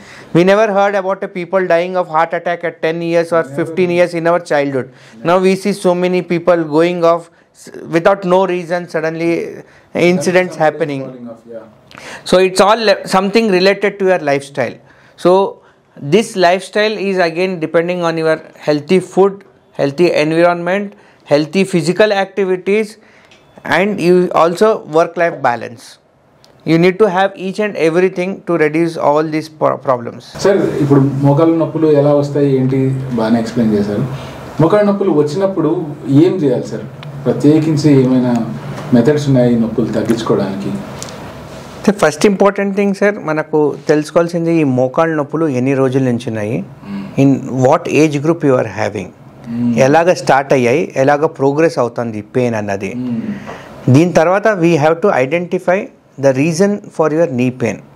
అది మనకు వయసుతో వచ్చిన మోకాళ్ళ అరుగుదల లక్షణాల, లేదా మనకి యంగ్స్టర్స్లో ఉంది అంతేగాని మనం అన్నట్టు లిగమెంట్ ఇంజరీస్ లైక్ మెనిస్కల్ టేరా, లేదా మనకి అలైన్మెంట్ ఇష్యూ అంటాం అంటే కాలు వంకరగా అవ్వడం వల్ల. సో మనము ఫస్ట్ ప్రాబ్లం అనేది తెలుసుకోవాలి, ఎందుకు ఈ మోకాళ్ళ నొప్పులు వస్తున్నాయి. దాని తర్వాత దాన్ని ఎలాగ ట్రీట్ చేద్దామన్నది మనం డిసైడ్ చేయొచ్చు sir. So simple thing, meet your orthopaedician sir. వాళ్ళు ఒక ఎక్స్రే తీస్తారు స్టాండింగ్ వ్యూలో. ఒక స్టాండింగ్ వ్యూలో ఎక్స్రే చూసి వాళ్ళకు కొన్ని there are some areas they will get some idea మీకు ఎందుకు ఆ పెయిన్ ఉంది అన్నది. జాయింట్ స్పేస్ చూడడం అనేది, ఆ గుజ్జు అరుగుతుందా లేదా అన్నది, కాలు బెండ్ వంకరగా అవుతుందా లేదా. ఇంకా వాళ్ళకి ఏదైనా డౌట్స్ ఉన్నాయి అంటే కనుక we will just go for an MRI scan. So that gives again further more clarity. Yeah but problem ఏమంటే ఈ మధ్యలో most of the people who are coming to us they are directly coming with MRI scan. My goodness, they are అదే sir. వాళ్ళకి అడిగాము ఈ MRI మీకు ఎవరు suggest చేశారు అంటే కనుక ఏమో లేదు సార్, అలాగే మేము మాకు తెలిసిన వాళ్ళు ఉన్నారు అక్కడ MRIలో, మాకు డిస్కౌంట్ వచ్చింది నేను MRI తీసేసుకున్నాను అనేసి. So MRI is an exactly sir నా పాయింట్ అదే సార్. MRI అనేది ఈజ్ అన్ హయ్యర్ ఇన్వెస్టిగేషన్ ఎక్స్రేతో పోల్చుకుంటే కదా. But MRI is not everything. కొన్నిసార్లు MRI ఒక 60 years పేషెంట్ ఉన్నారు అనుకోండి సార్, ఒక ఆయనకు నీ పెయిన్ ఉంది, ఒక ఆయనకు నీ పెయిన్ లేదు, ఇద్దరికి నేను MRI తీస్తాను.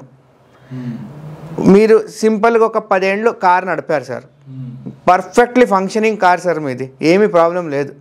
మీరు పోయి షోరూంలో ఇస్తే కన్నా నా కార్ ఏం ప్రాబ్లమ్స్ ఉన్నాయంటే వాడు ఒక లిస్ట్ ఇస్తాడు సార్, అక్కడ అది డ్యామేజ్ అయింది, ఇక్కడ ఇది అయ్యింది, అక్కడ ఇది వేరుంది ఇది అనేసి. So obviously even person who is not having knee pain, ఆయనకి ఎంఆర్ఐ తీస్తే కనుక అందులో కొన్ని ప్రాబ్లమ్స్ కనిపిస్తాయి. అక్కడ గుజ్జు అరిగిపోయింది, అక్కడ వాప్ వచ్చింది, అక్కడ మెనిస్కల్ టేర్ ఉంది, అక్కడ డీజనరేటివ్ ఫలానా. ఈ పెద్ద రిపోర్ట్ చూసుకునేసి వాళ్ళు ఏమంటారు, సడన్లీ భయపడి సార్ నాకు ఇన్ని ప్రాబ్లమ్స్ ఉన్నాయా సార్ అంటారు. ప్రాబ్లమ్స్ అన్ని కనిపిస్తున్నాయి, but see as long as you don't have any pain there is no need to worry about that pain.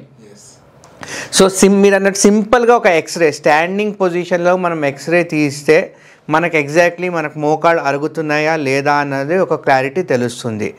MRI specifically మనకు ఎప్పుడు అయింది కానీ ఈ ligament sports related injuries or young పాపులేషన్స్లో ఆర్ మీ xray is looking absolutely normal, మీకు ఎక్స్రేలో నాకు వేరే ఏమీ ఇండికేషన్స్ కనిపించట్లేదు పెయిన్ కోసము, అప్పుడు మనం as a next level of treatment will go for MRI scan, not as a first line of investigation. And any investigation you do that should change your treatment perspectives. It should change your treatment from plan A to plan B. Otherwise you get as number of investigations which is not going to change your treatment plan is of no use. Well said, sir. Yeah. Very true. Sir, ఈ మధ్య కాలంలో మీరు చెప్పినట్లు sports injury, ఈ మధ్య కాలంలో people అంతా sports మీద కొంచెం కాన్సన్ట్రేషన్ పెంచుతూ ఉన్నారు. స్టూడెంట్స్ కావచ్చు, పేరెంట్స్ వాళ్ళ పిల్లల గురించి కావచ్చు. సో ఇటువంటి సిచ్యువేషన్లో ఫుట్బాల్ ఆడుతున్నప్పుడు కానీ లేకపోతే బ్యాడ్మింటన్ ఆడేటప్పుడు కానీ ఇటువంటి సిచ్యువేషన్లో నీ ఇంజురీస్ కానీ లేకపోతే ప్రత్యేకించి మీరు చెప్పిన లిగమెంట్ మెనిస్కై ఇవి టేర్ అవుతూ ఉంటాయి. ఇటువంటి టైంలో సర్జరీ ఒక్కటే ఆప్షన్ ఉంటుందా సార్, ప్రత్యేకించి ఈ సాఫ్ట్ టిష్యూ ఇంజురీ జరిగినప్పుడు? సో కరెక్ట్ సార్, రెస్ట్ ఇస్తే కూడా సరిపోతుంది అని కొన్నిసార్లు అంటూ ఉంటారు. అవును సార్. ఇందులో కూడా అన్ని రకాలుగా పేషెంట్స్ ఉంటారు సార్, అన్ని రకాలుగా ఇంజురీస్ ఉంటాయి. Not all injuries will require surgeries అన్నట్టు. It's a very very important sir. Simple sprain, ఇప్పుడు మనకు స్పోర్ట్స్ రిలేటెడ్ ఇంజురీస్ అనుకోండి, కమింగ్ టు మోకాళ్ళు అని అనుకోండి, మనకు అక్కడ ఏసిఎల్ పీసీఎల్ అనేసి ఒక లిగమెంట్స్ ఉంటాయి సార్. ఓకేనా, ఏసిఎల్ లిగమెంట్ ఇంజురీ అయ్యింది అంటే కనుక అక్కడ మనకి ఇన్స్టెబిలిటీ అంటే మనం నడిచేటప్పుడు కాల్ స్లిప్ అయిపోయినట్లు అవ్వడము, లేకపోతే మనకు ఫాస్ట్గా నడవడానికి కాన్ఫిడెన్స్ అనేది రావట్లేదు, లేదా you are not able to take proper weight, అలాంటి కొన్నిసార్లు మనకు ఈ ఏసీఎల్ ఆర్ పీసీఎల్ రీకన్స్ట్రక్షన్స్ అనేది కావాల్సి వస్తుంది. అవి నార్మల్గా ఉన్నాయనుకోండి, మెనిస్కల్ టేర్స్ అని చెప్తాం. ఒకటి మనకు ఈ రెండు మోకాళ్ళ మధ్యలో కప్ లైక్ స్ట్రక్చర్స్ ఉంటాయి, meniscal just like a washer. I generally say like a shock absorbs in your car or bike. So this will have that cushioning effect. So sometimes meniscal tear, ఈ complex meniscal tear అంటారు, అంటే అది different ప్లేన్స్లో tear అయింటుంది. అలాంటి tears అయితే కనుక మనం యంగ్స్టర్స్లో ఖచ్చితంగా surgical intervention కావాల్సిందే. ఎందుకంటే మనం అది రైట్ స్టేజ్లో దాన్ని మెనిస్కల్ టేర్స్ని రిపేర్ ఆర్ బ్యాలెన్సింగ్ చెయ్యకపోతే కనుక మనకు మోకాళ్ళ అరుగుదల అనేది చాలా ఫాస్ట్గా అరుగుతుంది అనమాట. Okay, but if it is a simple tear like A radial tear అని చెప్తాం, కొన్నిసార్లు స్మాల్ గ్రేడ్ 1 టేర్స్ అని చెప్తాము, దానికి with just some rest, some physiotherapy, some anti inflammatory medications it should settle down. So again you have to meet your orthopedician. Yes. You have to get him see your joint, let him evaluate it, let him investigate it, then identify what is the severity of injury you are having, then let him decide the treatment plan rather than directly going into treatment plan. Yes. So sir, ఇప్పుడు ఈ ప్రత్యేకించి మోకాళ్ళ నొప్పుల గురించి మాట్లాడుతున్నాం కాబట్టి మోకాళ్ళ నొప్పుల్లో కామన్గా వినేది ఏంటి అంటే, అమ్మ మీ 2 మోకాళ్ళు అరిగిపోయినాయి, లేకపోతే ఒక పక్కంతా అరిగిపోయింది అంటూ ఉంటారు. లేదా కొంతమంది ఏమో గుజ్జంతా లేదు, బోన్ రాసుకుంటుంది, అందువల్ల నొప్పులు వస్తున్నాయి అంటారు. సో ఇలా జరిగినప్పుడు అంతా most of the times doctors surgery suggest చేస్తుంటారు. ప్రతి పేషెంట్ కోరుకునే అంటే నాకు సర్జరీ లేకుండా నా నీ జాయింట్, నా మోకాళ్ళ నొప్పులు బాగైపోవాలి అని. సో అటువంటిది ఏదైనా ఉంటే చెప్పండి సార్. సార్ ఇక్కడ I will remember my boss Guruva Reddy sir. ఆయన కామన్గా ఒక డైలాగ్ చెప్తారు, మీకు ఆపరేషన్ లేకుండా మీ మోకాళ్ళ నొప్పులు కంప్లీట్లీ తగ్గించేది ఇద్దరే, ఒకటి దేవుడు, ఇంకొకటి అబద్ధం చెప్పేవాడు. ఆ 2 నేను కాదు అని ఆయన చెప్తాడు sir. And it's a fact sir. ఎందుకంటే కన్నా ఇప్పుడు మీరు అన్నట్లు ఇప్పుడు మోకాళ్ళ నొప్పులు అంటే మీరు అన్నారే గుజ్జు అరిగిపోయింది అనేసి, this is one of the part of నీ డీజెనరేషన్ అంతే. ఆ గుజ్జు ఏదైతే అరిగిపోయిందో దాంతో పాటు వేరే చేంజెస్ కూడా అయ్యింటాయి. That is what called as alignment issues. మీరు చూసారా ఇప్పుడు యంగ్స్టర్స్ కాల్ స్ట్రేట్గా ఉంటుందా? ఇప్పుడు మనకు ఏజ్డ్ వాళ్ళు మన దగ్గర కుంటుతూ నడుస్తూ వస్తుంటారు కదా, కాలు ఇట్లా వంకరగా అయ్యింటుంది. సో ఇట్లా ఉండాలి స్ట్రేట్ కాలు, ఇలా వంకరగా అయిపోయినాయి అనమాట. ఓకే, మీరు ఇచ్చే ట్రీట్మెంట్ కానీ ఏదైనా కానీ మెడిసిన్స్ కానీ ఫిజియోథెరపీ కానీ it can give a temporary relief for your pain. ఆ గుజ్జు ఒక్కసారి డ్యామేజ్ అయినాక మళ్ళీ అక్కడ గుజ్జు పెరగడం అనేది ఉండదు. అవునా సార్? అంటే కొంతమంది అదే పనిగా ఫలానా మందులు తింటే అక్కడ లోపల గుజ్జు తయారవుతుంది, లేదు సార్, కొన్ని సప్లిమెంట్స్ సజెస్ట్ చేస్తూ ఉంటారు కదా. ఎగ్జాక్ట్లీ. సో ఈ సప్లిమెంట్స్ కూడా in very early stage of arthritis, అంటే మీరు ఇట్లా డిఫార్మిటీస్ అన్నది డెవలప్ అవ్వలేదు, వెరీ ఎర్లీ స్టేజెస్లో మనకి ఇప్పుడిప్పుడు మోకాళ్ళ నొప్పులు స్టార్ట్ అయ్యాయి. So nothing wrong in taking these supplements. They may have a placebo effect. There are studies which say that definitely అందులో ఉన్న content will help in improving the quality of an existing cartilage. Okay, కొత్త గుజ్జు రాకపోవచ్చు but ఉన్న క్వాలిటీని కొంచెం కాపాడుకుంటుంది. So nothing wrong in taking these medications sir. But definitely ఎప్పుడైతే ఈ కాలు ఇట్లా వంకరగా అయిపోయాయో మనకు, అక్కడ మనము ఆపరేషన్ లేకుండా మోకాళ్ళ నొప్పులు తగ్గించడానికి it is impossible, it's next to impossible sir. So ఈ స్టేట్మెంట్ ఎంత హార్డ్గా అనిపిస్తుందో అంత ట్రూత్ కూడా. Very good, very very true sir. So see problem ఎక్కడ వస్తుందంటే కన్నా most of my patients when I tell about surgery, వాళ్ళకు ఒక సర్జరీ అంటే ఒక భయం అనేది ఉంటుంది. Maybe there may be bad experiences in their circumstances or చుట్టుపక్కల ఎక్కడైనా ఒకటో రెండు చూసిండొచ్చు, but they see only that one complication. 99% of the people got improved. అది ఎవరు చూడరు సార్. సో ఆ భయంతో ఏమైపోతుందంటే కన్నా they try to get rid of this pain with an options alternate to surgery. This gave existence to so far biggest scam of the century called PRP scam. My goodness. కాదు sir, PRP చేస్తే యూజువల్గా joint pains తగ్గుతాయి, దాంట్లో growth factors ఉంటాయి అంటారు కదా sir. అంటే what do you say about it? Correct sir, పిఆర్పిలో గ్రోత్ ఫ్యాక్టర్స్ ఉంటాయి, 100% ఐ యాక్సెప్ట్ దట్ వన్. ఆ గ్రోత్ ఫ్యాక్టర్స్ వల్ల కొన్ని లాభాలు ఉన్నాయి, but not for the knee pain. ఇలాగా వంకరగా అయిన కాలకి 100% గుజ్జు డ్యామేజ్ అయినప్పుడు ఎముక రాసుకుంటున్నప్పుడు అక్కడ దానికి రోల్ లేదు.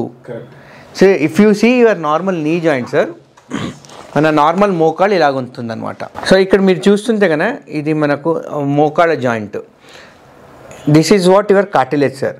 ఈ హెల్తీ కార్టిలేజ్ అంటే it will be smooth, it will be soft, it will be glistening sir. It is something like a grease or a gel in between the joints.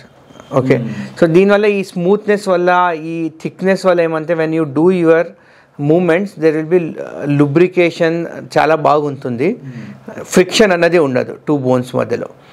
So అరిగిపోవడం అంటే ఏంది sir? It is about the damage in the quality of this cartilage. It will initially start focal cartilage damages. ఇప్పుడు మీరు ఈ మోడల్లో చూస్తుంటే కదా majority of ప్లేసెస్లో మీకు గుజ్జు still it is normal sir. మనకు అక్కడక్కడే కొంచెం focal damage in the cartilage ఉంది, దాన్ని మనం బ్లీడింగ్ స్పాట్స్ లాగా చూస్తాం అనమాట. So these are early stages of osteoarthritis. మనకు అడ్వాన్స్డ్ స్టేజెస్ ఆఫ్ ఆస్టియోఆర్థరైటిస్లో ఏమైంది ఇక్కడ చూసారా మీరు?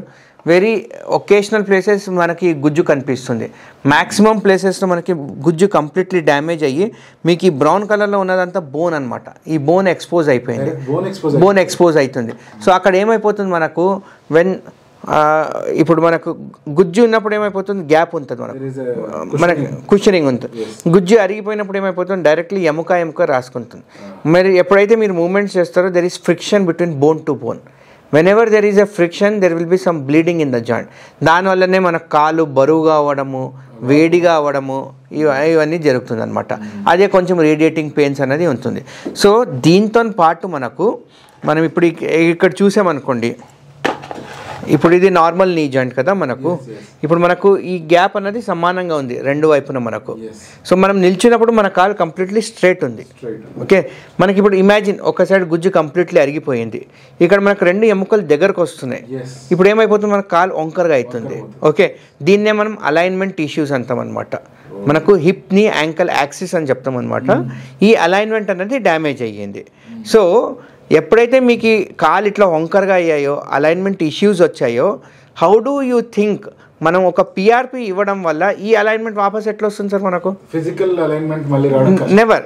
మీకు పెయిన్ కొంచెం వరకు తగ్గచ్చు, ఆ పెయిన్ కూడా in fact I'm telling sir, it is not because of the PRP per se. అక్కడ వాళ్ళు ఏం చేస్తున్నారు అంతేగానా, అంటే పిఆర్పి ఇంజెక్షన్ ఎన్కరేజ్ చేసి ఇచ్చేవాళ్ళు, they are giving some genicular nerve blocks. అంటే మనకు ఈ మోకాళ్ళకి సప్లై చేయడానికి జెనికులర్ నర్వ్స్ అని ఉంటాయన్నమాట. ఈ నర్వ్స్ని బ్లాక్ చేస్తున్నారు. నర్వ్స్ని బ్లాక్ చేసినాక ఇంకా పెయిన్ సెన్సిటైజేషన్ లేదు కదా automatically. So they may definitely have some pain relief, but వాళ్ళ కాలు వంకరగా అన్నది ఇంప్రూవ్ అవ్వదు.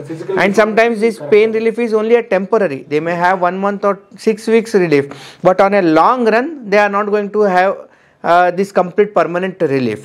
సో ఐ సజెస్ట్ అలాంటప్పుడు ఏమంటే కదా, you consider for knee replacement, where we're going to remove the damaged cartilage, we're going to balance this joint. ఇప్పుడు మనం అన్నట్టు ఇప్పుడు ఇక్కడ గుజ్జు జరిగినప్పుడు కాలు ఇట్లా వంకరగా అవుతుంది కదా సార్, ఇక్కడ ఒక సైడ్ లిగమెంట్స్ టైట్ అవుతాయి, ఒక సైడ్ లిగమెంట్స్ మనకి స్ట్రెచ్ అయిపోతాయి.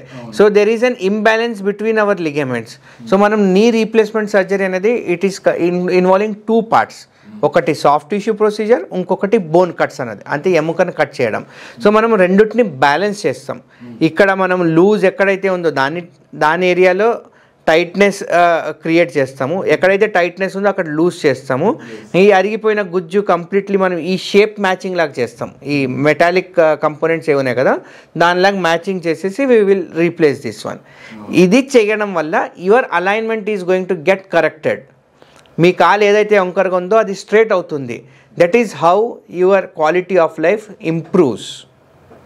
సో కంప్లీట్గా కొత్త నీ వచ్చినట్లే. Exactly sir. It is an artificial joint.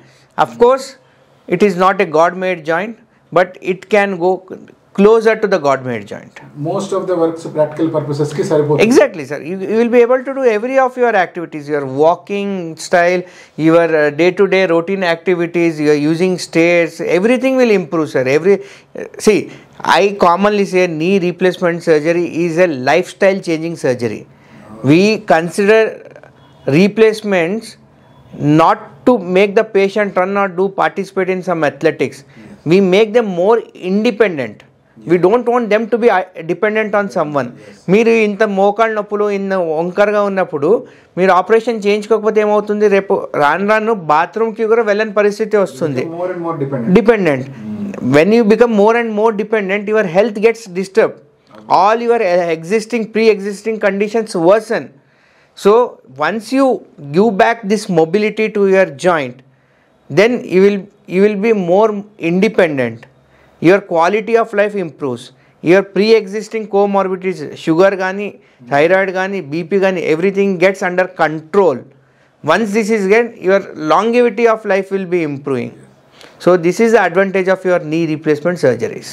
Sir కొంతమంది భయపడుతూ ఉంటారు, ఇప్పుడు నీ రీప్లేస్మెంట్ సర్జరీ చేస్తే ఇది ఆర్టిఫిషియల్ జాయింట్ కదా, ముందులాగా నడవలేము, కూర్చుంటే లేవలేము, లేకపోతే ఏదో జాయింట్ ఉంది కదా అన్నట్లు ఏదో చిన్నగా అడుగు వేసుకుంటూ నడవాల్సి వస్తుంది, మెట్లు ఎక్కలేము, ఇట్లా కొన్ని అండ్ మోషన్ పోయినప్పుడు కూడా చాలా జాగ్రత్తలు తీసుకోవాలి, ఎప్పుడు ఎవరో ఒకరు తోడు ఉండాలి అన్నట్లు అందరు అపోహపడుతూ ఉంటారు. Correct. But what is the reality sir, అంటే ఏంటి ఇది? ఇప్పుడు మనకు సొసైటీలో there are so many myths and facts on this joint replacements. Let us take few of this myths and facts sir. First important thing, knee replacement అన్నది జనాల నమ్మకం ఏమంటే కన్నా it is only for elderly people, it is not for youngsters or middle age people అని అనుకుంటారు sir. So this is a myth. The fact is that there is no age limit for your knee replacement. You can go for your very young age group, you can go for your extremes of age group. What is very important is right indication. మనం మోకాళ్ళ మార్పిడి అన్నది correct persons పైన correct indications వల్ల చేస్తున్నాము. ఇప్పుడు చిన్న వయసులో ఉన్న వాళ్ళకు అంతేగాని మీరు అడగచ్చు వాళ్ళకి ఎందుకు మోకాలు డ్యామేజ్ అవుతాయి. So they will be having some inflammatory arthritis, commonly మనం అన్నది rheumatoid arthritis, SLE, juvenile rheumatoid arthritis, ఇలాంటి కొన్ని కండిషన్స్లో వాళ్ళకి వెరీ ఎర్లీ ఏజ్ గ్రూప్లో మల్టిపల్ జాయింట్స్ అనేది డ్యామేజ్ అవుతాయి. And these people are wheelchair bound. ఇలాంటి వాళ్ళకు మనము ఓకే వీళ్ళు 50 years వచ్చినాక వాళ్ళకి రీప్లేస్మెంట్ చేద్దాం అంతేగాని how do they come from 20 to 50? They cannot be wheelchair bound. So you have to consider joint replacements for them in very younger age group. The other group is the age related arthritis. ఇక్కడ కొందరు అంటారు 80 years అయ్యింది, 90 years అయ్యింది, 60 years అయ్యింది. బాబు మనకు కావాల్సిందే replacement ఆ age గ్రూప్లో. మన ఈ యంగ్స్టర్స్లో other than this specific group of indications most of us will not require joint replacements, right? So మనకు ఈ ఎల్డర్లీ ఏజ్ గ్రూప్లో మనకు ఇండికేషన్ కరెక్ట్ అయితే సరిపోతుంది. మనకి ఇండికేషన్ రాంగ్ అయితే కనుక రీప్లేస్మెంట్ చేసేందుకు వాళ్ళకు ఎటువంటి హెల్ప్ అవ్వదు. In fact they are going to have more and more problems. This the number 1 myth. Second myth they see that operation అయినాక నేను నడవలేను అనుకుంటారు వాళ్ళు. Operation is done for walking. మీరు నడవాలి, మీరు ఇండిపెండెంట్ కావాలి, మీరు పనులు మీరు చేసుకోవాలి, మీరు అన్నీ చేసుకోగలుగుతారు, మీరు మెట్లు ఎక్కగలుగుతారు, మీరు కింద కూడా కూర్చోగలుగుతారు. That is secondary. Sometimes some surgeons will allow, some surgeons may not allow. There are reasons for that one, sir. So specifically let it go to the surgeon who has operated to you. Let him take the decision. మీరు కింద కూర్చోవచ్చా లేదా అన్నది. Occasionally ఎప్పుడో ఒకసారి కూర్చుంటున్నారు, no objection. మీరు మెట్లు right immediately after the surgery you can start using. There is no limit on your walking distance. మళ్ళీ మీరు ఎక్కువ నడిస్తే కన్నా మళ్ళీ ఫాస్ట్గా అరిగిపోతాయి. సో మనం రీప్లేస్మెంట్ చేసినాక కొంచెమే నడవాలా. This is all wrong information. మీకు ఎంత కావాలో మీరు నడవచ్చు.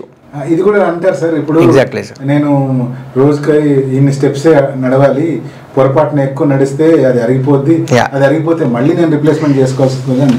అంటే ఎంత ఉంటుంది సార్ దీని లైఫ్ సో చేసిన మీకు లైఫ్ కానీ ఆర్ఎల్స్ అంటే అది పాడైపోవడం కావచ్చు, కరెక్ట్ సార్, వేరెంట్ టేర్ కావచ్చు, అంటే ఎంత మనం ఎక్స్పెక్ట్ చేయాలి సార్?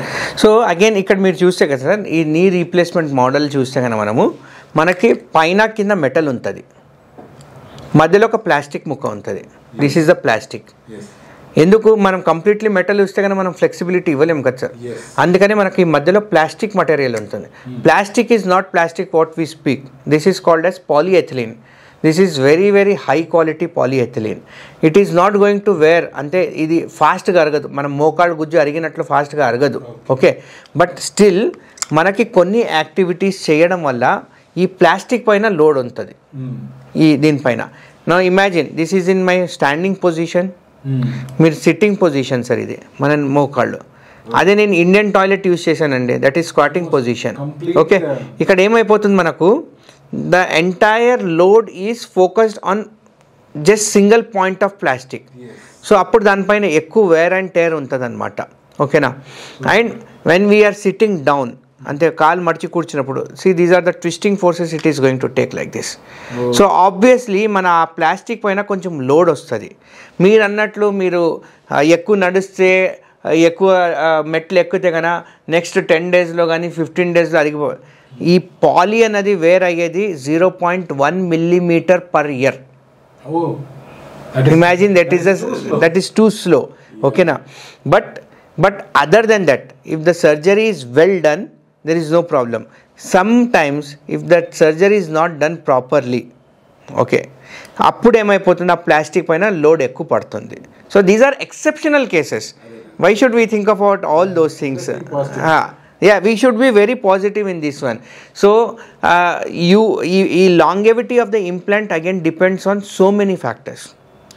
ఇప్పుడు ఒక బిల్డింగ్ మనం కట్టాలంటే సార్, మనం ఎన్ని అంతస్తులు కట్టాలనుకుంటున్నామో it all depends on the quality of the land it is having, right. ఇప్పుడు మనం నీ రీప్లేస్మెంట్ అన్నది మనం ఈ ఆర్టిఫిషియల్ జాయింట్ని సిమెంట్తో బోన్కి అతికిస్తాం అనమాట. So it depends on bone quality, okay. మనం ఒక కార్ తీసుకుని వచ్చాము, ఎన్నేళ్ళు ఇది నడుస్తుంది అన్నది ఎట్లా చెప్తాం మనము? How you maintain this car, how frequently you do servicing, and మనం ప్రాపర్గా మెయింటైన్గా చేస్తే కనుక ఇట్ లాస్ట్ లాంగ్. అలాగే మనం ఒకసారి రీప్లేస్మెంట్ చేసిన తర్వాత రెగ్యులర్గా రీహాబిలిటేషన్ అండ్ ఫిజియోథెరపీ ప్రోటోకాల్స్ చేసి చుట్టుపక్కల ఉన్న మజిల్స్ని స్ట్రెంగ్తెన్ చేసి మన బోన్ క్వాలిటీ బాగుంది, a well done surgery should easily last 15 to 20 years provided there are no infection. Infection another, it's a bad luck. It happens 1 in 1 lakh or 1 in 10,000, something like that. ఒక్కడిని నేను అన్ని భయపడడం అనవసరం. There are ways how to tackle these infections. Okay, so exceptional cases, లేదా మీరు ఎప్పుడైనా కింద పడి ఫ్రాక్చర్ అయ్యింది, లేకపోతే వేసిన ఇంప్లాంట్ లూజ్ అయ్యింది, these all are exceptional. Other cases easily, if everything is well done surgery, a good patient, a good implant, it should sustain easily 15 to 20 years. So I say commonly the success of knee replacement depends on 3 factors. Patient related factors, surgeon related factors, implant related factors. Patient related factors, you should have a positive vibes, you should have positive hopes, you should believe in your doctor, you should believe in your God, you should believe in yourself. Yes. And you should have that zeal that I am getting this replacement done so that my quality of life should improve. You should not question 100. See, after any surgery, obviously small duration of time you have some problems like కొంచెం నొప్పి వచ్చింది, వాపులు వచ్చాయి, కొంచెం నిద్ర, sleep disturbances, ఇవన్నీ ఉంటాయి మనకు. These are very temporary. మీరు సర్జరీ చేయించకపోయినా కూడా ఆ అరుగుదల వల్ల మీకు ఇవన్నీ ప్రాబ్లమ్స్ ఉన్నాయి. So I want you just get this surgery, get rid of this pain in few weeks to few days. Yes. Okay, this is patient factors. Second is a implant factors, means which implants you are using. దీంట్లో implants కూడా types ఉంటాయి sir? ఉంటాయి sir, దీంట్లో చాలా varieties. It's a very big class on itself sir. దీంట్లో most common గా మనం most common best implant cobalt chromium అని ఒకటి వస్తుంది sir, titanium implants or other way called as gold implants, oxinium implants అని వస్తాయి సార్. సో మనకి ఉన్న లిటరేచర్ ప్రకారంగా చూస్తే కదా లాంగెస్ట్ ట్రాక్ రికార్డ్ అనేది ఉన్నది మనకు cobalt chromium. It has sustains in time. ఓకేనా సార్? టైం టెస్టెడ్ కాబట్టి cobalt chromium.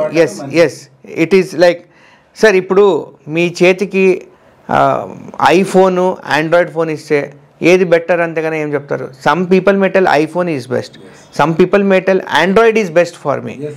It doesn't mean that iPhone is not good అనేసి కాదు కదా. సో ఇంప్లాంట్, అందుకనే చెప్పింది implant factors not alone are very important.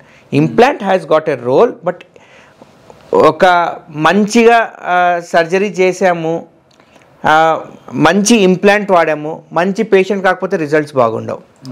అలాగే patient is good, implant is good, but operation has not underwent good, then you won't have good results. At the same time you have good doctor, you have a good patient, but implant factors are not good, then that is also not correct. So your success depends on 3 factors: patient factors, implant factors and surgeon factors. Sir, knee replacement గురించి, మోకాళ్ళ మార్పిడి శస్త్రచికిత్స గురించి ఇంత బాగా చెప్పారు. చాలా డౌట్లు క్లియర్ అయ్యాయి. బట్ ఈ మధ్య కాలంలో ఇది ఇంకా అడ్వాన్స్డ్ అయ్యింది. ఇప్పుడు రోబోటిక్ సర్జరీస్ అని వింటూ ఉన్నాం, రోబో ఆర్మ్తో చేస్తూ ఉంటారు అని. దీని గురించి ఇంకొంచెం క్లారిటీ ఇవ్వండి సార్. అంటే ఎలా చేస్తారు రోబోటిక్? రోబోనే అంత ఎలా చేసుకోగలుగుతుంది? అంటే రిజల్ట్స్ చాలా బాగా వస్తాయా? Yes sir. So robotics definitely sir is one of the new and added evolution for us sir. చాలా అడ్వాంటేజెస్ ఉన్నాయి సార్ రోబో నుంచి. బట్ ఆ రోబో గురించి చెప్పడం కన్నా ముందు I want to make it one clear. Because మామూలుగా నా దగ్గర పేషెంట్స్ కొందరు అడుగుతారు, రోబో అంటే ఏమి, మీరు కాఫీ తీసుకుంటుంటారు, రోబో ఆపరేట్ చేస్తుందా, మీ రోల్ అక్కడ ఏముంది అని అడుగుతారు సార్. ఈజ్ అ మిస్నామర్ అండి. అక్కడ ఏమంటే కన్నా robo is a tool in a surgeon's hand. ఆ సర్జనే రోబోట్ని హ్యాండిల్ చేస్తాడు. నేను చేసిన ప్లాన్ని రోబోట్ ఎగ్జిక్యూట్ చేస్తుంది అంతేగాని robo is not an active and surgeon is passive. In ways it is other. Surgeon is more active, robo is only a passive device which helps in executing the surgeon's plan. Okay, so now let me come to robotic. ఈ robotic అంటే మనం basically ఏం చేస్తామంటే patient CT scan అనేది తీస్తాం sir. ఈ city స్కాన్లో we will plan everything even before we go in. It is just like పాతకాలంలో మీరు ఒక ఇల్లు కన్స్ట్రక్ట్ చేయాలంతే కదా, మీరు మీ ఇంజనీర్ దగ్గరికి వెళ్ళి this is my land size, నాకు ఈ ఐడియా ఉంది, నాకు ఇన్ని రూమ్స్ కావాలా, ఈ డైమెన్షన్లో కావాలంటే అప్పుడంతా మనకు మ్యాప్స్ వేసి ఫిగర్స్ వేసి డైమెన్షన్స్ వేసి ఇచ్చేవాళ్ళు. ఇప్పుడేమవుతుంది, మనం ఇల్లు కన్స్ట్రక్ట్ చేయాలంటే they have got 3D models, 4D models, everything. So మీరు ఇల్లు కట్టే కన్నా ముందే మీకు రియల్ టైం మీ ఇల్లు ఎలా కనిపిస్తుంది అనేది మీకు చూపిస్తుంది కంప్యూటర్. అప్పుడే మనం మార్చుకుంటాం, మనకు సోఫా ఎక్కడొద్దు, మనకు డైనింగ్ టేబుల్ అక్కడొద్దు, we can do all modification. నా లివింగ్ రూమ్ ఇంత డైమెన్షన్ కావాలా, రియల్ టైంలో మనం చేంజ్ చేసుకోవచ్చు. So this is what your robotics. So మనం ఆపరేషన్ చేసే కన్నా ముందు మీ CT స్కాన్ ద్వారా మీది ఒక వర్చువల్ 3D మోడల్ అనేది క్రియేట్ అవుతుంది. ఆ 3D మోడల్లో మనం వేసే ఇంప్లాంట్ సైజెస్ ఏవి ఉన్నాయి, ఆ లిగమెంట్ బోన్స్ ఎక్కడి నుంచి ఎంత కట్ చేయాలా, అవన్నీ మనం ప్లాన్ చేసుకోవచ్చు. అవన్నీ మనం ఏదైతే ప్లాన్ చేస్తామో we will be doing one surgery on the virtual model on the computer, but in real time that will be going on a native bone. So మనం ఏమైతే డిసైడ్ చేస్తాం, ఇప్పుడు మనము ఈ నీ రీప్లేస్మెంట్ ఇంప్లాంట్స్ చూసామనుకోండి, ఇక్కడ this is what your knee replacement implant. So మనం ఈ ఇంప్లాంట్ అనేది ఒక షేప్ ఉంటుంది అనమాట మనకు. So you can see there are five curves here, ఈ షేప్. సో మీ బోన్ అన్నది మనము ఆ షేప్లో కట్ చేయాలి మనం. So you are taking off particular amount of thickness of bone from here, from here, from here, from here and from here. అలాగే కింద భాగంలో కూడా మనము ఇట్లా బోన్ని ఇట్లా కట్ చేస్తాం అనమాట ఇట్లా. ఓకే, ఇదంతా మనము కంప్యూటర్లో ఇప్పుడు ఈ ఇంప్లాంట్స్ ఉన్నాయి చూడండి, దీనికి సైజెస్ ఉంటాయన్నమాట. సో ఈ ఏ సైజ్ అనేది మనకు కరెక్ట్గా ఫిట్ అవుతుంది అన్నది మనం ముందుగానే స్క్రీన్ పైన చూసుకోవచ్చు. ఇప్పుడు మనం బిఫోర్ రోబోటిక్స్ మనం ఏం చేసేవాళ్ళం సార్, మేము ఓపెన్ చేశాక మనకు టెంప్లెట్స్ అని ఉంటాయి, లేకపోతే సైజ్ ట్రయల్ ఇంప్లాంట్స్ అని ఉంటాయి, మనం దాన్ని బట్టి మనం సైజ్ చేసేవాళ్ళము. ఇప్పుడు మనం చేయడం అనేది జరిగేది మనకు. సో ఇప్పుడు మనకేమంటే ఆల్రెడీ వీ హ్యావ్ డిసైడెడ్ మనకి ఈ సైజ్ ఇక్కడ, ఈ సైజ్ మనకు పెద్దది అవుతుందా చిన్నది అవుతుందా అన్నీ మనం కంప్యూటర్లోనే చూసుకోవచ్చు. దెన్ వీ హ్యావ్ ప్లాన్డ్, అంటే మనం ఇక్కడ ఎంత కట్ చేయాలా, ఎంత యాంగిల్లో కట్ చేయాలా, ఇవన్నీ ఒకసారి ఇవన్నీ మనం డిసైడ్ చేసామనుకోండి, we are giving this information to the robo and robo is going to execute this plan. అంటే మనం ఎంతైతే డిసైడ్ చేసామో ఎగ్జాక్ట్లీ అంతే కట్ చేస్తుంది. That is what called as precision in the cut. అంటే మీరు 10 mm ప్లాన్ చేస్తే 10 mm కట్ చేస్తుంది. And second thing, haptic control అని ఉంటుంది. మనం ఇప్పుడు దీన్ని బోన్ కట్ చేస్తున్నాం చూడండి, ఈ బోన్ కట్ చేసేటప్పుడు you can go outside and injure your muscles or ligaments around. ఇక్కడ ఇది రోబోటిక్స్లో ఏమైతే హ్యాప్టిక్ బౌండరీ అనేది క్రియేట్ అవుతుంది. So even if I close my eyes and I do like this, the robo will not allow to go outside this boundary. So వెళ్ళనివ్వదు. So you are having more accuracy. Okay, and ఇప్పుడు ఈ shape match చూసారు చూడండి. So exactly అలాగే cut చేస్తుంది మనకు robo. Okay, మనకు non robotic సర్జరీస్లో ఇలాగా అవ్వదు అని కాదు, అక్కడ కూడా మనం మంచిగానే కట్ చేసుకోగలుగుతాము. But again it's an experience. If it is an well experienced surgeon who is very regularly doing, 10 out of 10 times, even one time they may not be able to execute this one. But in robotic ala kaadu, every 10 out of 10 times, even if it is a newer surgeon, once your plan is ready, it is going to do 10 out of 10 times perfect job. Kaakapote one more thing. So if any failures, do not blame the robo. It is a surgeon who has planned this surgery. It is a surgeon's failure. If that has succeeded, it is again the surgeon who has succeeded, not the robo. So robotic is one machine. It is one tool. It is one technology which helps the surgeon to execute his plan. Robo ఎంత great అయినా దాన్ని ప్రాపర్గా operate చేసే surgeon చేతిలోనే and plan చేసే surgeon చేతిలోనే most of the surgery depend అవుతూ ఉంటుంది. Correct sir. మనం అంటే ఆ అడ్వాంటేజెస్ని మనం యూజ్ చేసుకుంటామంటే కనుక there will be more amount of improved satisfaction from the patients results. అది ఇంపార్టెంట్. అండ్ సార్ ఇప్పుడు రోబోటిక్ సర్జరీ ఒకరు చేశారనుకుందాం, అదే సర్జన్ మళ్ళీ నాన్ రోబోటిక్ సర్జరీ కూడా చేశారనుకోండి, డెఫినెట్గా కొంచెం అడ్వాంటేజ్ రోబోటిక్లో ఉండే అవకాశం ఉంటుందా సార్? ఉంటుంది సార్. ఎందుకంటే కానీ మనం చెప్పాం కదా, accuracy of the cut, precision of the cut అని చెప్పాం కదా. ఇక్కడ మనం సాఫ్ట్ టిష్యూస్ అనేది ఇంజ్యూర్ చెయ్యము. ఇప్పుడు ఒక సింపుల్ స్టెప్ మీకు చెప్తాను సార్. ఇప్పుడు ఇది నీ జాయింట్ అనుకోండి. ఈ ఇంప్లాంట్ని నేను ఇక్కడ ఫిక్స్ చేయాలంతే కన్నా, ఈ ఇంప్లాంట్ని నేను ఇట్లా ఫిక్స్ చేయాలంటే ఈ బోన్ని నేను ముందరికి ఫ్రంట్కి లాగాల సార్. Whenever I do this term, this is lot of stress on the ligaments back side. Okay, so నేను నాన్ రోబోటిక్ సర్జరీస్లో ఈ స్టెప్ ఒక 3 to 4 times చేయాల్సి వస్తుంది. రోబోటిక్ సర్జరీస్లో నేను ఈ స్టెప్ చేయాల్సిన అవసరం లేదు. నేను నా నీ జాయింట్ని ఇలాగే బట్టి I can cut, because I have control there, haptic boundary. It is not going to come and injure my important structures there. So ఆ స్టెప్ నేను ఒకేసారి చేశాను, డెఫినెట్లీ పెయిన్ అనేది కొంచెం తక్కువ ఉంటుంది. So when you have cut perfectly, pain will be less. Whenever you have fitted your implant perfectly, pain will be less. So definitely there are advantages with the robo, that early outcomes like first 3 months లో pain అన్నది కొంచెం తక్కువ ఉంది, recovery అన్నది కొంచెం faster ఉంది, rehabilitation అన్నది కొంచెం ఫాస్టర్ ఉంది. But long term we have to wait and watch sir, because the longest literature even in our country it is like 4 to 5 years. In abroad nations they have results of 15 to 16 years on robotics, but in our country, in our population, it is only the 4 to 5 years longest track record what we have. So 15 years or 20 years down the lane, how the results are going to be, we have to wait and watch. But obviously we think that results are going to be on favorable side. Let us think positively. Positively, exactly. బాగా జరగాలని కోరుకుంటున్నాను. Exactly sir. సరే sir, ఇప్పుడు ఒక వ్యక్తికి మోకాల్లో గుజ్జు జరిగిపోయింది అనుకున్నారు. ఆ వ్యక్తికి డాక్టర్ చెప్పారు వచ్చి మీకు నీ రీప్లేస్మెంట్ చేయాలి, మోకాళ్ళ మార్పిడి శస్త్రచికిత్స చేయాలి అని చెప్పారు. వాళ్ళు చేయించుకున్నారు కూడా. కానీ వాళ్ళు సరిగ్గా నడవలేకపోతున్నారు. నడవాలంటే కొంచెం భయంగా నడుస్తూ ఉన్నారు. సేమ్ వాళ్ళతో పాటు అదే రోజు చేయించుకున్న ఇంకొక సర్జరీ చేయించుకున్న వాళ్ళేమో 2వ రోజు 3వ రోజు నుంచే బాగా నడుస్తూ ఉన్నారు. సో ఇక్కడ మేజర్ రీజన్ ఏమై ఉండొచ్చు సార్? అంటే taking in to account all other age కానీ లేకపోతే మిగతా అన్నీ కామన్గానే ఉన్నాయి. బట్ ఒక వ్యక్తి ఏమో అట్లా మరీ నడవలేకపోయి ఇబ్బంది పడతాం, ఇంకో వ్యక్తి ఏమో బాగా మంచిగా నడిచేస్తున్నాడు. క్వాలిటీ లైఫ్ బాగా ఇంప్రూవ్ అయింది, క్వాలిటీ లైఫ్ కొంచెం పెద్దగా చేంజ్ కాలేదు. అంటే ఏముండొచ్చు sir? So I would like to recap what we spoke about. Success of surgery depends on patient factor, implant factor and surgeon's factors అనేసి. సో ఒకటి పేషెంట్ ఎక్స్పెక్టేషన్స్ ఏమున్నాయి ఈ సర్జరీ నుంచి. Suppose if he has very high expectations, then definitely he will be thinking in different terms.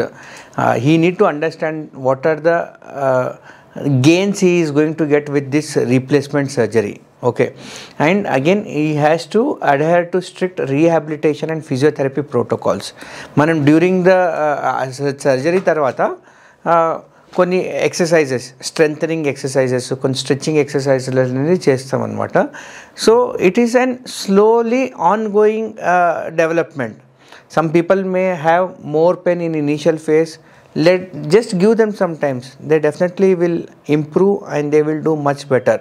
ఏదో పక్కనైనా 2 daysకి నడిచారు, నేను ఒక 1 week అయినా కూడా నడవట్లేదని భయపడాల్సిన అవసరం లేదు. Not everything need to be thought in terms of ఏదో ఫెయిల్యూర్ అయింది అనేసి కాదు. ఆయన నడిచాడు నేను నడచలేదు అంతే కానీ భయపడాల్సిన అవసరం లేదు. You need to work on that one.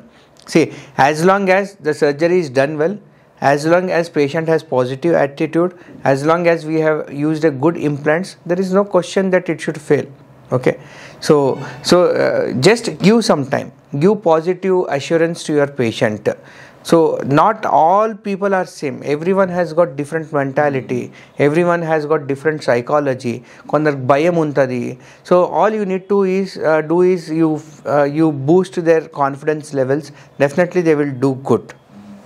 Sir, నేను చాలాసార్లు గమనించాను మీ పేషెంట్లని మొదటి రోజే అంటే సర్జరీ అయిపోయిన మరుసటి రోజే మీరు నడిపించేస్తూ ఉంటారు. మామూలుగా నీ జాయింట్ అంటే ఎంత పెద్ద సర్జరీ, ఆ జాయింట్ అంతా ఓపెన్ చేశారు అని అనుకుంటాము. కుట్లేమన్నా అంటే నడిచే వాళ్ళకి కుట్లేమన్నా ఊడిపోతాయేమో అనే భయం ఉంటుంది, సపోర్ట్ లేకుండా నడిస్తే ఏమన్నా పడిపోతామేమో అనే భయం ఉంటుంది. మరి మీరేమో వాళ్ళని మరుసటి రోజే నడిపించేస్తారు. మరి అట్లా చేయొచ్చా? అంటే ఎలా సార్? హౌ? సార్ డెఫినెట్లీ ఇక్కడ అదే sir. So first important the సర్జరీలో మనము pre operative counselling and pre operative optimisation అనేది మాట్లాడతాం. ప్రీ ఆపరేటివ్ ఆప్టిమైజేషన్ అంటే patient health condition for this surgery ఎంతవరకు బాగుందా బాగలేదా మనం చూసుకుని ఎక్కడైనా చిన్న చిన్న రెక్టిఫికేషన్ చేయాలంటే చేసుకుంటాం. Then counselling, we have to explain them entire journey of this knee replacement సర్జరీలో మీరు మీకు ఆపరేషన్ ఎట్లా చేస్తాము, మీకు ఎప్పుడు ఐసీయూలో ఉంచుతాము, ఎప్పుడు నడిపిస్తాము. And I personally say that after knee replacement surgery I'm not doing any magic here. Some amount of pain, కొంచెం వాపులంతా, కొంచెం స్లీప్ డిస్టర్బెన్సెస్, కొంచెం అపెటైట్ అంటే ఆకలి సరిగా ఉండకపోవడము, ఇవన్నీ షార్ట్ టర్మ్ ఉంటాయి. అది మీరు యాక్సెప్ట్ చేసుకుంటే కనుక you will be much happy. దాన్ని మీరు ఒక కంప్లైంట్ లాగా ఏదో తప్పైందని జరిగితే కానీ definitely will be more unhappy and that is the more disaster stage. So once you feel this confidence, once they understand what they are undergoing, they definitely will be able to walk sir.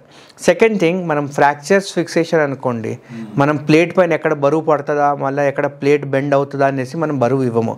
ఇక్కడ మనము ఈ replacement part అన్నది మనము we are fixing these implants. ఈ ఇంప్లాంట్స్ని మనము cement ద్వారా fix చేస్తున్నాం. ఈ సిమెంట్ అనేది యూజువలీ ఒక 16 to 18 minutesలో కంప్లీట్లీ సెట్ అయిపోతుంది. సో దాని తర్వాతనే మనం ఈ కుట్లు అన్నది వేయడం జరుగుతుంది. సో బై ఎనీ ఛాన్స్ నేను తీయాలన్నా it is impossible for me to remove that one, ఎందుకంటే అది ఫిక్స్ అయిపోయింది. సో నాకు ఆ భయం లేదు నెక్స్ట్ డే నడిపించాలంతే కన్నా. So they can put full బరువు ఇచ్చి నడవచ్చు. తర్వాత మనము లేయర్డ్ క్లోజర్స్ అని చేస్తాం అనమాట. అంటే ఈ లోపల సాఫ్ట్ టిష్యూ అనేది మల్టిపల్ లేయర్స్లో స్టిచ్ చేస్తాం. సో మనము మోకాళ్ళు మడత చేయడం వల్ల ఈ కుట్లు సపరేట్ అవుతాయన్న భయం కూడా మనకు అవసరం లేదు. అట్ ద సేమ్ టైం కొందరికి కామన్గా అడిగేది మనం పథ్యం చేయాలా, should I eat that, should I don't eat this, ఇవన్నీ చీమ్ వస్తుంది అనేసి. అలా ఏమీ లేదమ్మా, you can have anything you want. Preferably take some protein rich food, especially some vegetarian people. You should encourage them to have more of the protein rich foods. Those who are accustomed to take eggs, we encourage them to take 1 or 2 egg whites every day. So these all are supplements, these all are nutritional.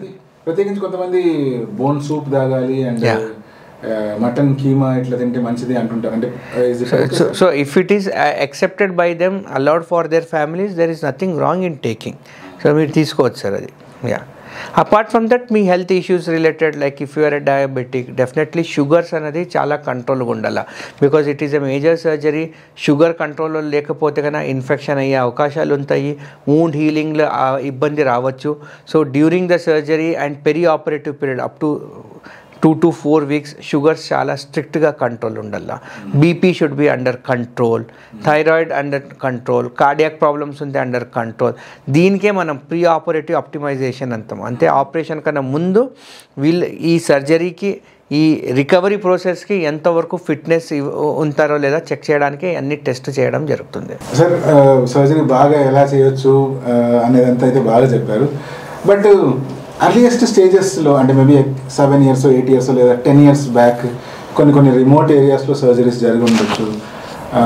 Due to any reason surgery కొంచెం fail అవ్వడము, లేకపోతే వాళ్ళు surgery బాగానే చేసి అంతా జరిగి client ప్రాపర్గా physiotherapy చేయకపోవడము, rehabilitation చేయకపోవడము, దానివల్ల ప్రాపర్ ఫ్లెక్షన్ రాకపోవడము, ఇలాంటివి జరుగుతూ ఉంటాయి sir.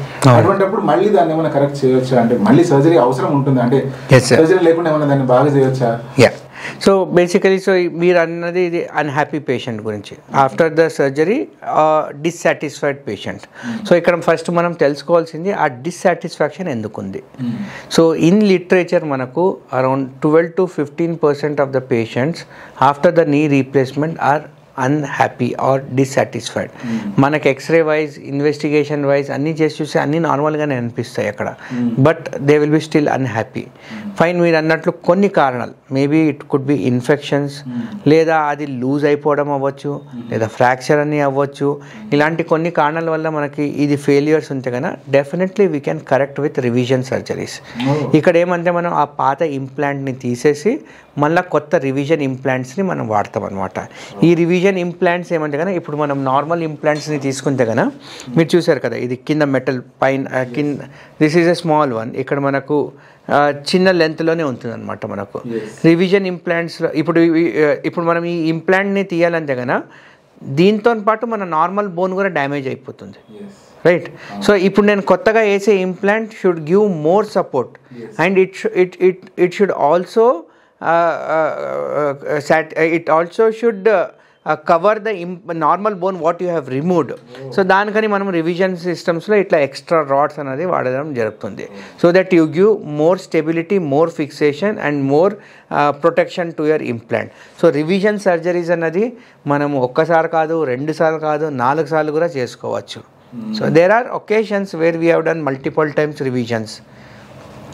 So revision surgery, so అందుకనే మనం మోకాళ్ళు మార్పిడి చేసిన తర్వాత ఏదైనా అయితే కనుక భయపడాల్సిన అవసరం లేదు. These days revision surgeries are extremely good. చాలా మంచి మంచి ఇంప్లాంట్స్ వచ్చాయి, చాలా సింప్లర్ వేస్లో మనం ట్యాకల్ చేసుకోవచ్చు. So it is not a big rocket science. So super sir.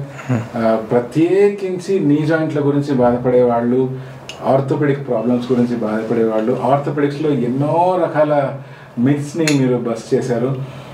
We are so happy to have you. ఈరోజు మా ఆడియన్స్కి ఉన్న డౌట్లన్నీ క్లారిఫై చేశారు. Thank you sir. And we came to know about such a great surgeon through you. Thank you very much sir. Thank you so much for. Thank you sir. Thank you sir. Expedition in your day-to-day lifetime, sir. Thank you. So this surgical cap will remind you about all ortho procedures, orthopedicians. So this is all completely about the orthopedics, sir. This is a customized, is an implants, everything in this one, sir. Thank you, sir. Thank you for giving this. Thank you, sir.